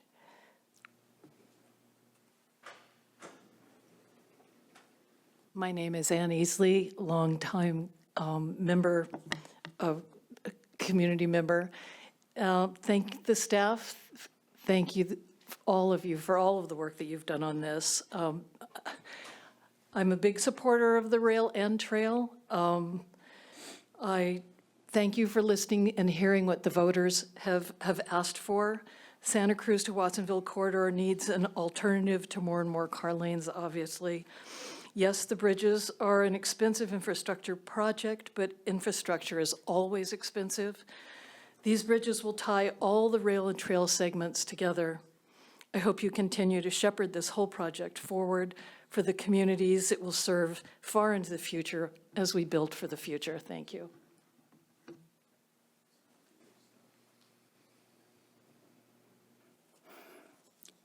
Hello, my name is Saladin Sale. Today I speak to the interests of the largest disempowered group in our county, who will be impacted positively or negatively by your actions. They're the future residents of this county. With only 3 north-south transit corridors physically possible, their lives will be enormously affected by the decisions you make regarding optimizing our largely unused third corridor, the RTC's Santa Cruz branch line. Future people count, but are rarely counted. They can't vote or lobby or run for public office, so politicians have scant incentive to think about them. They're utterly disenfranchised. Remember the popular proverb, a society grows great when old men plant trees under whose shade they will never sit. Visionary leaders build museums and parks and 150-year bridges and rail transit systems intended to last for generations. Let's continue work on our legacy, the Coastal Rail and Trail Project. Thank you.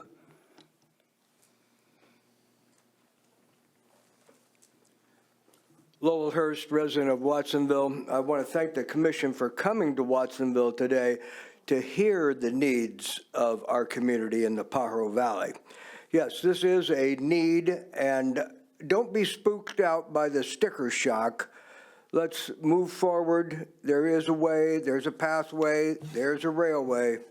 Let's be bold, be brave, meet the community's public needs, meet the community's needs, meet the public's best interest.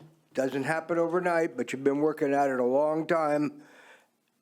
Let's bring it home. Let's try and find solutions and answers to this problem. Thank you very much. Hi, Brian Trail. Now, this is yet another big nail in the rail coffin. And remember what I talked about on the high-speed rail? That's the problem. The real problem is we're not getting the trail built, you guys. It's not the rail. It's not, and I'll give you segment 7B, Mr. Keeley, that you're dealing with. You're millions over budget. You're years behind schedule. It's an environmental disaster. It's going to be a maintenance disaster. Did you see all the graffiti on the wall there? And that doesn't even meet the requirements on the setback. They designed the trail. That doesn't even meet a train requirement.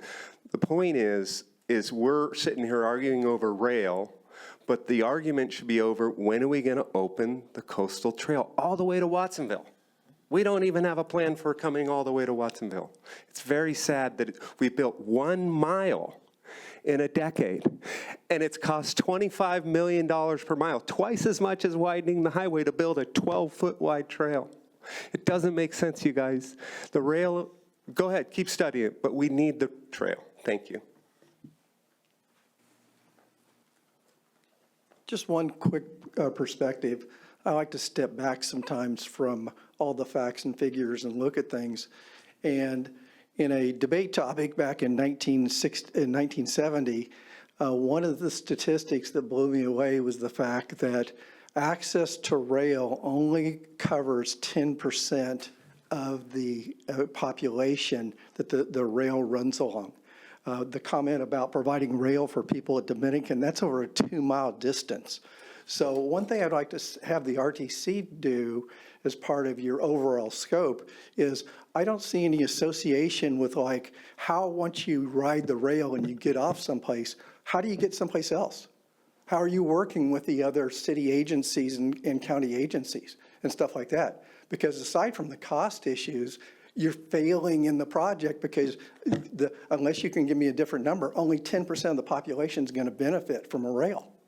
So please look at the whole scope. Thank you.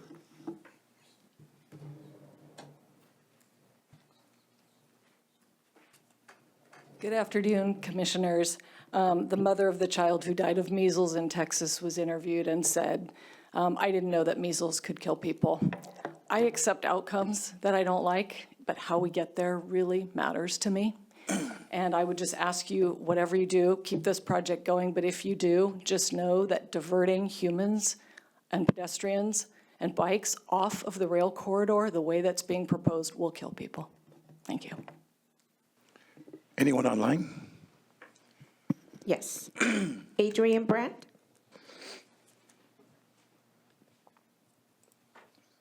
Yes, thank you for the opportunity. I wanted to point out regarding bridges that as recently as 2015, when the plant was still in operation, the Santa Cruz local freight trains, I just pulled up a YouTube video to verify this. They were typically up to 30 cars or more long. Those hopper cars carrying heavy aggregates, I also looked this up, weigh 120 tons loaded. And there were 3 diesel locomotives, 6-axle freight locomotives at the point of these trains. Those locomotives weigh 180 tons. So we had 4,000-ton trains going over all of this bridge infrastructure as recently as 2015. And I just point that out only to say that those bridges are extremely strong. I'm certain that they need some rehabilitation. That's not the point. But just on a capacity level. Lastly, the rail banking is a stalking horse for removing the train and rail possibility forever. Please resist that. Thank you. Michael Saint?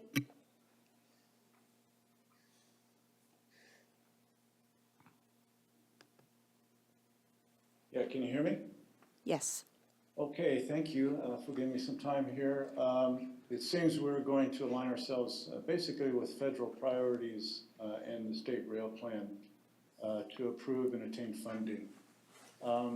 My question would be, in so doing that, does this limit our choice of the transportation that we can use down the rail corridor? I know we're studying light rail and commuter train only, but they seem to be very large, very heavy, as well as very expensive.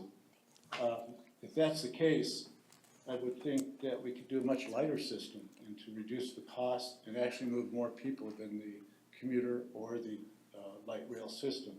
It will be interesting when we finish this study. I hope it resolves the issue of pressing forward with the train, or we abandon the concept entirely.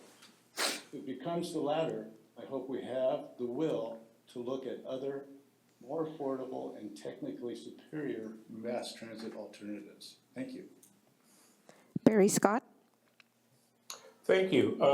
First, I again thank you for all of the tremendous transparency and sharing with the public all of these steps towards a solution. I'm hopeful that light rail might become a candidate even as we move through, and we have to make choices as we move forward with this. I hope that the commissioners received an email I sent that gives some context to the rough order of magnitude cost estimation approach that was used to reach the 980 million, and realize that it's a very, very conservative value. It's not based on, it assumes replacing all the bridges, it adds contingency upon contingency. It's not really to be taken as this is what it'll cost.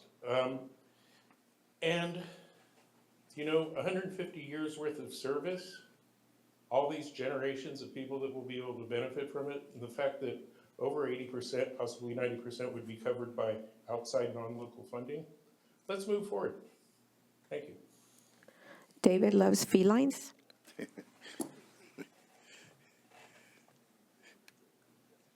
Good afternoon. Can you hear me? Yes. Yes, apologies for dialing in, and pardon my Zoom handle. My other train is a cat. Thanks for all your hard work so far, and Riley for today's presentation and update. I'm glad we got the sticker shock now. We've all been there. You get over it. So never mind the bollocks. Please continue to move forward and support today's staff recommendation. Thank you. David Dean?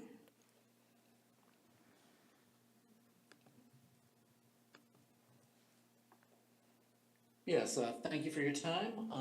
I am a regular public transit user. I ride the bus 3 days a week. Rail transportation is so much better than bus transportation. The ridership will appreciate it. But it's also extremely important to me to be connected to the state and national rail networks because I take Amtrak frequently. I have made many cross-country trips. And right now, it is so incredibly difficult to get to either Salinas or San Jose in time to catch an Amtrak train. The concern I have with the aligning with the state rail plan is that they are talking 60-minute headways, and I think we need much more frequent headways than that.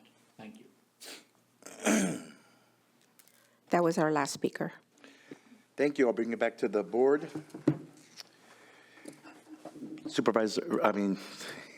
Commissioner Rockin. Thank you. I suspect people are not up for long speeches or a complete explanation of my worldview in relation to public transit, so I'm going to cut to the chase. The question before us is, should we keep moving forward with a plan that has a big sticker shock price on the beginning of it?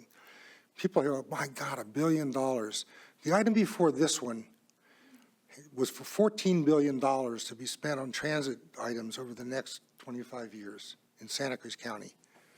$14 billion, of which $7 billion we already have they already think they have the money in place for it. So you've got, I mean, transportation projects are expensive. They're not cheap. We shouldn't like wilt at the notion that it's going to be expensive to build some kind of a system.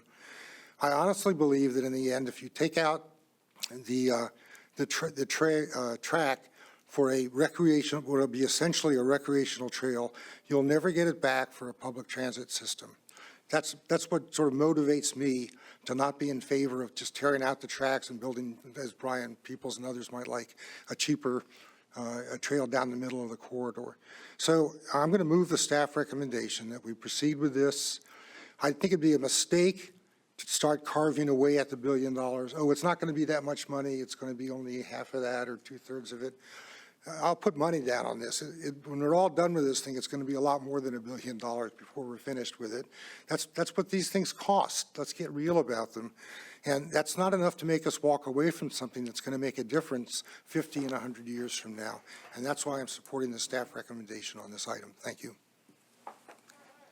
I'll second the motion for purposes of discussion. I don't totally agree with the maker of the motion in terms of the potential cost. I don't feel I'm a tea reader and know what the future is going to hold. I think it's important to really evaluate high costs and make sure that they're legitimate. One of the speakers proposed a peer review. I think it's worth considering this. In the past, the commission has had other consultants do major highway studies, and when the commission saw how much those projects were going to cost, they asked to get a group of experts together and review the technical reports and come back with what they think is, it could be totally correct, it could not be. I mean, the estimates, and I want to thank staff for the work on this. It's impressive. There's a lot of really detailed information in it, and it may be totally correct, but it is conservative. It is a conservative view, and I think it's reasonable for the commission to look at what the future may hold conservatively. On the other hand, if there is a chance for rail to be ultimately feasible, I think that that's very important as well. And if there's some way to get a system that may not be including everything that we'd like to include, or that it would be good to include, but it allows for it to happen because it comes in at a cost that actually is can be implemented. I think that we need to be able to look at that. So I really would encourage that the feasibility report have a kind of a range of what the different what the total costs might be at a more conservative end and a more flexible end.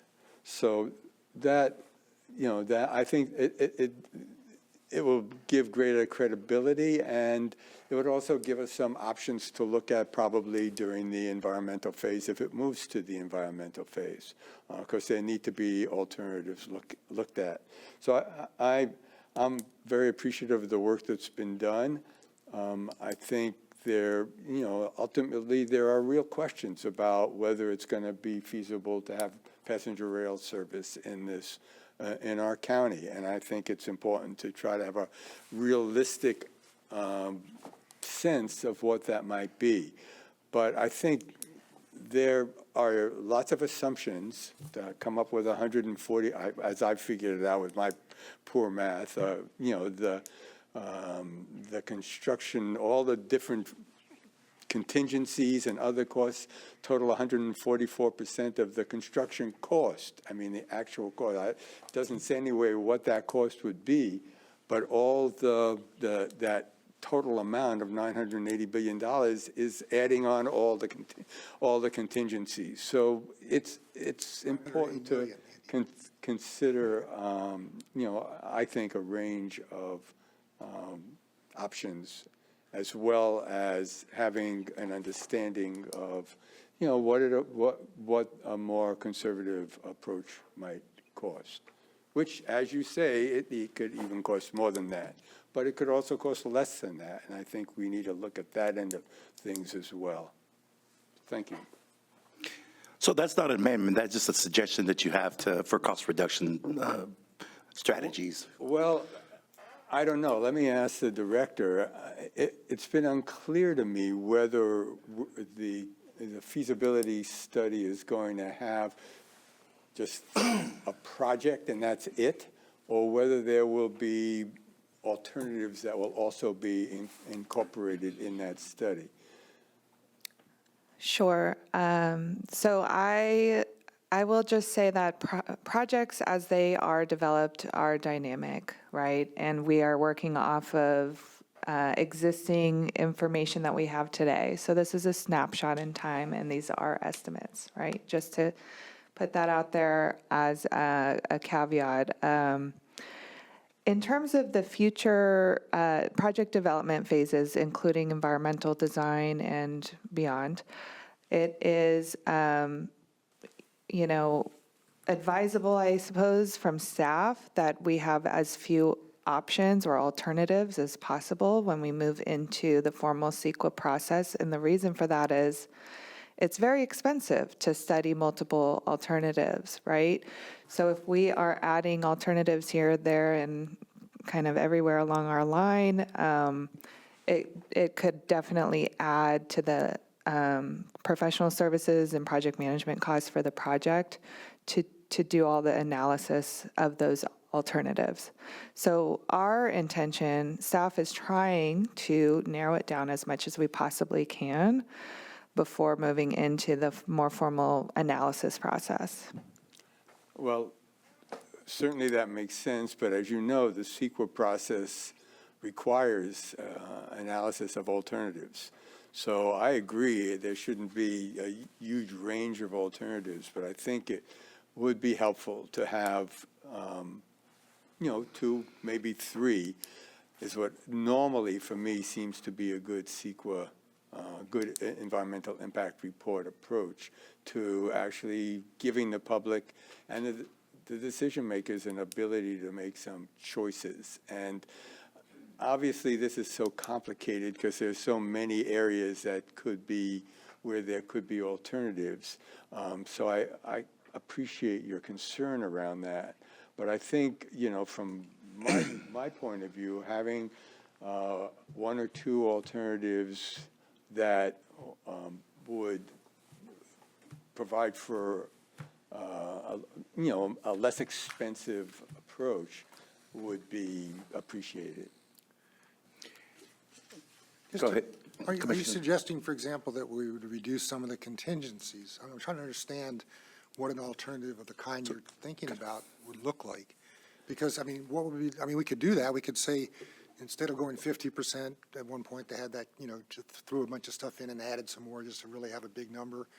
Are you just recommending that they look at some lower number? Or, what would an alternative that still looks at what, the actual studies they did of the bridges look like. Well, having not seen the bridge studies, some of those bridges are historic bridges. Okay. And it would be problematic to change, sort of make all the bridges concrete. It's certainly to rehabilitate a bridge would be a lot less permanent than building a concrete bridge. We learned that with the West Cliff Drive Bridge. Yet, the West Cliff Drive Bridge over the railroad tracks was rehabilitated. It's lasting a long time. The concern that, the staff concerned that, well, it really would be problematic to have to stop the train service to replace the bridge is true, but there may be some bridges where rehabilitation could happen over time that wouldn't be necessary, or it wouldn't be as problematic. I just think there needs to be some looking at, from what little I got from what I understood from the staff report, looking at replacing all the timber bridges. We did get some testimony that, it was true. Those bridges were carrying huge freight trains not that long ago. So would they fall apart in 10 years? Would they fall apart in 20 years? I don't know. But I think it's worth looking at, some option that doesn't really require replacement, and what would it take to rehabilitate them, and how long would that rehabilitation likely last? So I think what some of the concern is that we want to see different alternatives for some of the bridge designs, because I think currently we're looking at sort of the Cadillac with all the bells and whistles. And if we could provide alternatives that are like the utilitarian Toyota Camry that will probably outlive, the Cadillac, those are the kind of alternatives that we're looking at, right? In bridge design. When Andy started, he said maybe we need a range. I'm sympathetic to something suggesting that, what are we asking staff to go do? They've done this study, they've looked at how much these are going to cost, they come up with an estimate, and again, they've explained why they added the various contingencies for a variety of things. So I'd be sympathetic if you want to change the motion to suggest that they, in addition, bring us back something that, looks at the possibility of reducing some of these costs with the possible strategy of not having the bridges last as long as they would if they were built to the Cadillac standard or something. I don't know the right kind of language, but is that what you're looking for? Well, yeah, to the extent it's like looking at some alternative cost, which could include bridges, I think staff needs to, I don't want to put a burden on staff that's unreasonable, because it could be endless. On the other hand, I think in order to really, it is important to really provide some alternative to what we're seeing today. It's rare that these things are either or. Either you don't do it at all or you do it this way. That's sort of the way it can come across. And I think that's not, we need to see, at least for me, I don't believe that there can't be alternatives that would have less of a cost, less of an impact. So I would accept the motion, that the change to just come back with a cost-saving alternatives. Yeah, a less costly alternative, along with the main one they're providing. Yeah. That's fine with the maker of the motion. So if does there's that work in terms of staff?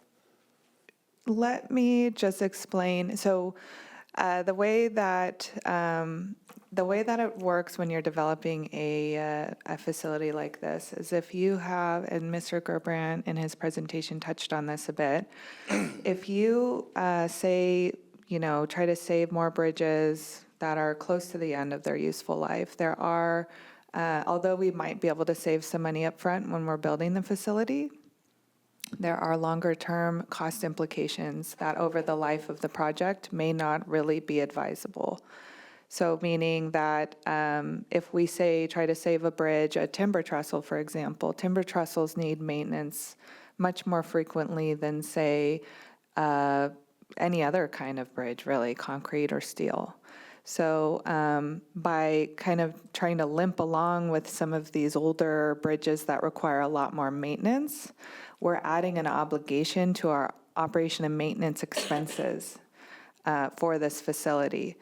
And that also, has considerations for the quality of service as well. If we have to shut down the facility to do maintenance all the time on these old, timber bridges, it's not really going to result in, favorable ridership if we're having to take it out of service. If people are really depending on this type of facility to get to where they need to go, we want it to be reliable. And so the other piece of it is funding and the availability of funding. There's much more availability of funding to build a project through grants than to maintain bridges over the life of the facility. So, we're going to need a local funding source, right? And so by, again, limping along with a timber trestle, for example, we are straining that local funding source that we're going to need to operate and maintain this facility.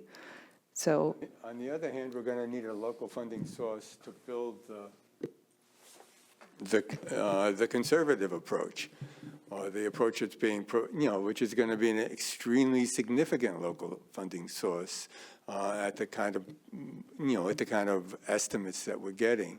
I'm not sure every one of those bridges at the end of their useful life, and I went through the experience of working on the project that ultimately led to the rehabilitation of the West Cliff Bridge. And let me just say, nothing negative about engineers, but I never met an engineer in that process who wouldn't want a concrete bridge to replace a timber bridge.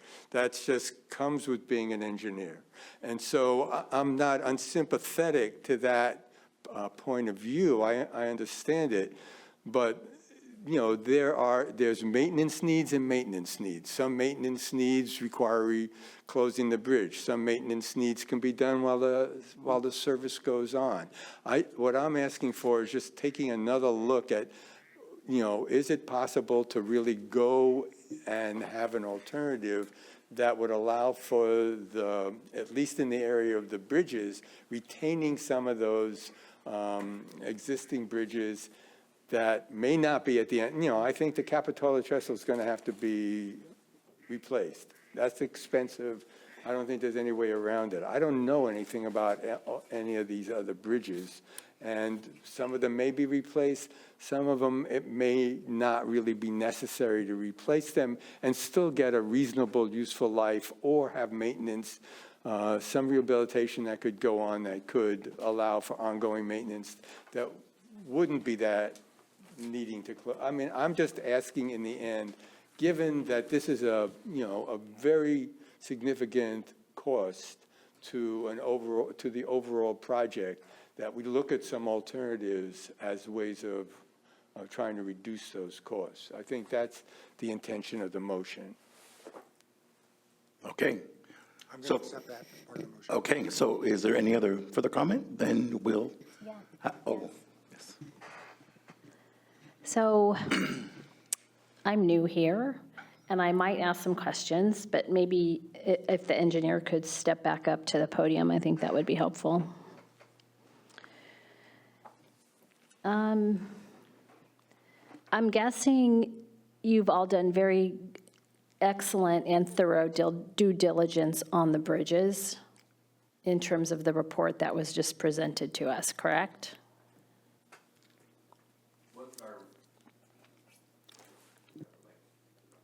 There we go. Okay.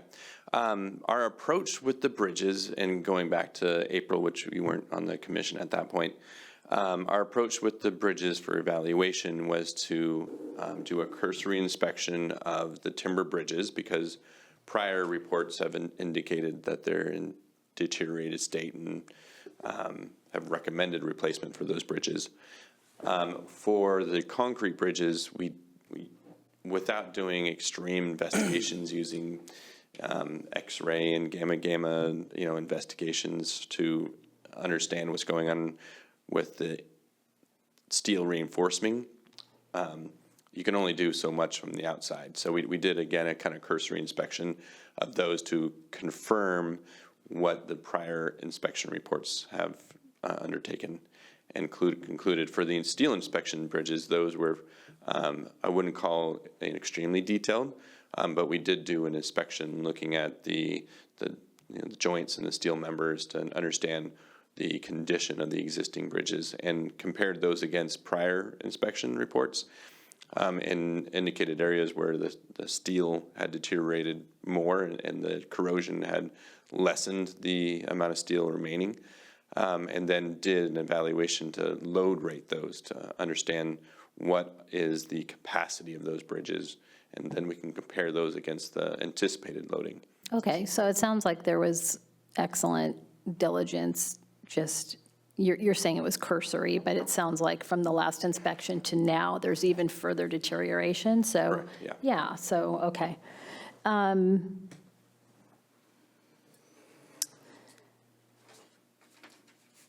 In terms of the contingency, what I saw was like a 50% contingency.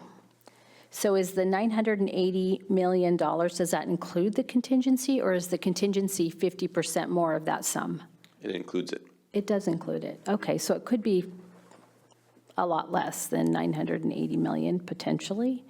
Yeah, as I described, as you go through all the steps, you are able to refine that. The contingency element included things such as unknowns about some environmental sensitivities and some foundation types. So in a perfect world, yeah, it could come down a lot. What we anticipated to be somewhere, in that range. Okay, thank you. And so I'm just trying to really deeply understand this. It is my understanding that the current tracks that are on the line have almost come to the end of their useful life. Is that true? The tracks themselves? Yes, No, they can be still used. they can. There's- Because what I've heard from many people, and also some people at the RTC, is that they are almost at the end of their useful life. Sure. So the current use of the line is freight, and freight has different standards than, say, passenger. So currently our tracks are in, you can't really operate, or it wouldn't be advisable to operate a facility like this on the existing track. There's certain upgrades like having continuous welded rail instead of sections of rail that are obvious upgrades that we need to make to the track bed. So we do anticipate, by transitioning this facility from a single track freight line to an actual passenger rail facility to be replacing the track bed. Okay.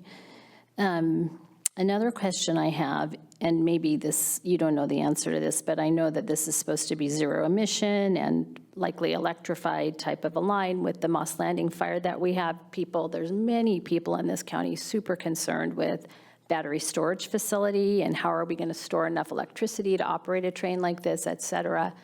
Does the train that is proposed, maybe we don't know yet, but will there have to be some type of battery storage for a train? Yes. I'm acknowledging that I understand the question. We don't exactly know what the vehicle will be. So the current technology as it exists today wouldn't allow for a battery electric train. Okay. Battery electric trains can't go the distance between charging that our rail line would require. Same thing with overhead catenary. That's only for a portion of the line. That would be if you were to have overhead catenary, charging it for, from Santa Cruz to Capitola, and then you go off of it to get to Santa Cruz, we wouldn't be able to cover that distance. So likely it would either be, if you were looking at existing technologies today, for zero emission, a hydrogen hybrid vehicle, such as the one that is currently in testing in San Bernardino, the Aero service. And that one, I think they're completing testing very soon and are going to put the operation into operation as soon as like the end of this month or April. So that would be an interesting one to see how that actually works in operation. If we didn't use a system like that, and we don't want to use a fossil fuel vehicle, then overhead catenary is likely where we would have to land, and that would require catenary installation on the basically entire length of the line. Okay, and I apologize to the public if all of this has already been talked about in prior meetings. This is just all kind of new to me. I know some people have talked about, the Pajaro station, et cetera, et cetera. Yeah, I put my own daughter, on what I thought was going to be an Amtrak train down to Santa Barbara this summer and back. And what it ended up being, I bought a $75 or $80 ticket, and what it ended up being was a Greyhound bus. And that was very disappointing because she was packed in there like a sardine with people who had just been released from jail, people with serious mental health issues. She was scared. It wasn't a pleasant experience. So I'm just going to lay that right there. By putting more and more and more money into this particular project to study its feasibility, et cetera, is it preventing us, and maybe Sarah can speak to this, because this is something I hear too, is it preventing us from putting money in other areas that are sorely needed in this county for road repair, other transportation projects that might benefit the public? So currently, the funding being used for the concept development is a combination of Measure D rail category funds, which are available for infrastructure repairs as well as analysis, including environmental analysis. That's in the expenditure plan for that. It's 9% of our measure. Sorry, 8%. 8%. 8%, thank you. 8% of our measure. Maybe I wish it was 9. And the other source of funds is a state grant we received, TIRSIP, Transit Intercity Rail Capital Program, and as well as SB 125, kind of a one-time influx of transit funding that our region received in 2023 that we programmed to this project. So currently, we do not have additional kind of discretionary grants that we would otherwise be able to use on roads or anything like that. These are kind of funds that are for rail for the current work. Thank you, Sarah.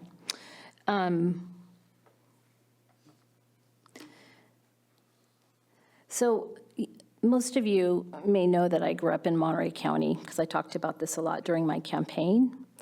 In Monterey County, we've had a beautiful trail for decades that is well used and well loved. I really want to see us put a trail in right now.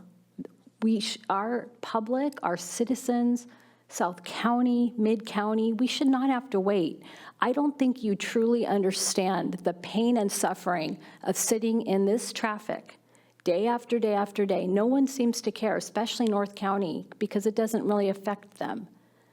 But for people, many of them of color, many of them young women who are starting their careers in healthcare and up at UCSC, or county government, who have to sit in that horrible traffic day after day, we're tired of it. And I'm not necessarily against a rail plan. I think if it's feasible, great. But right now, the trail needs to be put down. And if that means pulling up the existing rails because, A, we can't use them really anyway, that it's ridiculous to say that we could never have a rail line there. The other thing I just want to say is that where the existing rail corridor is nowhere near where people would go for their work or anything else. And again, I'm new, but I don't understand why we couldn't elevate and go up and down SoCal and maybe down Freedom into Watsonville. Why does the rail have to be on the corridor there? Why can't that just be a beautiful, beautiful world-class trail for our citizens and our tourists, et cetera?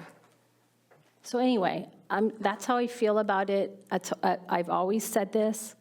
This should not come as a surprise to anybody, and this is the way I feel. So anyway, thank you.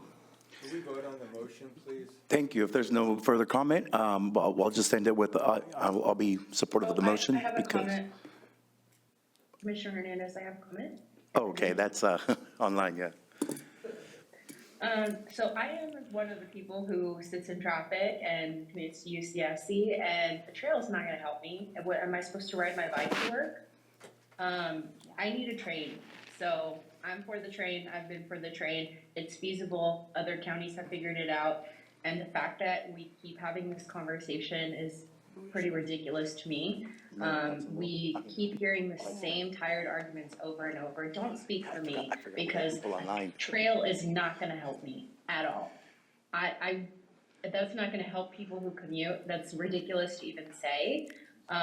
So those of us who commute would love a train, regardless if we have to go a little bit out of our way to mitigate the stress from sitting there day after day. I really appreciate all of staff's hard work on this, and I will be supporting the motion. Thank you. Thank you. I'll just say that I'll be supportive of the amendment and the motion, especially with the cost savings, taking a look at cost savings alternatives, and if we can have a roll call. Commissioner Keeley? Aye. Commissioner Clark? Aye.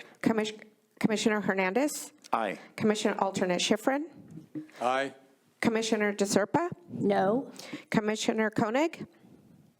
Aye. Commissioner Martinez? Aye. Commissioner Downing? Commissioner Kitos Carter? Aye. Commissioner Rotkin? Aye. And that passes with 1 no. Great, motion passes with 1 no from Commissioner Serpa. If we can move on now to, Adjournment. yes, next meeting for the RTC will be scheduled for Thursday, April 3rd, 2025 at 9 a.m. at the Santa Cruz County Board of Supervisors Chamber at 701 Ocean, and meeting is adjourned.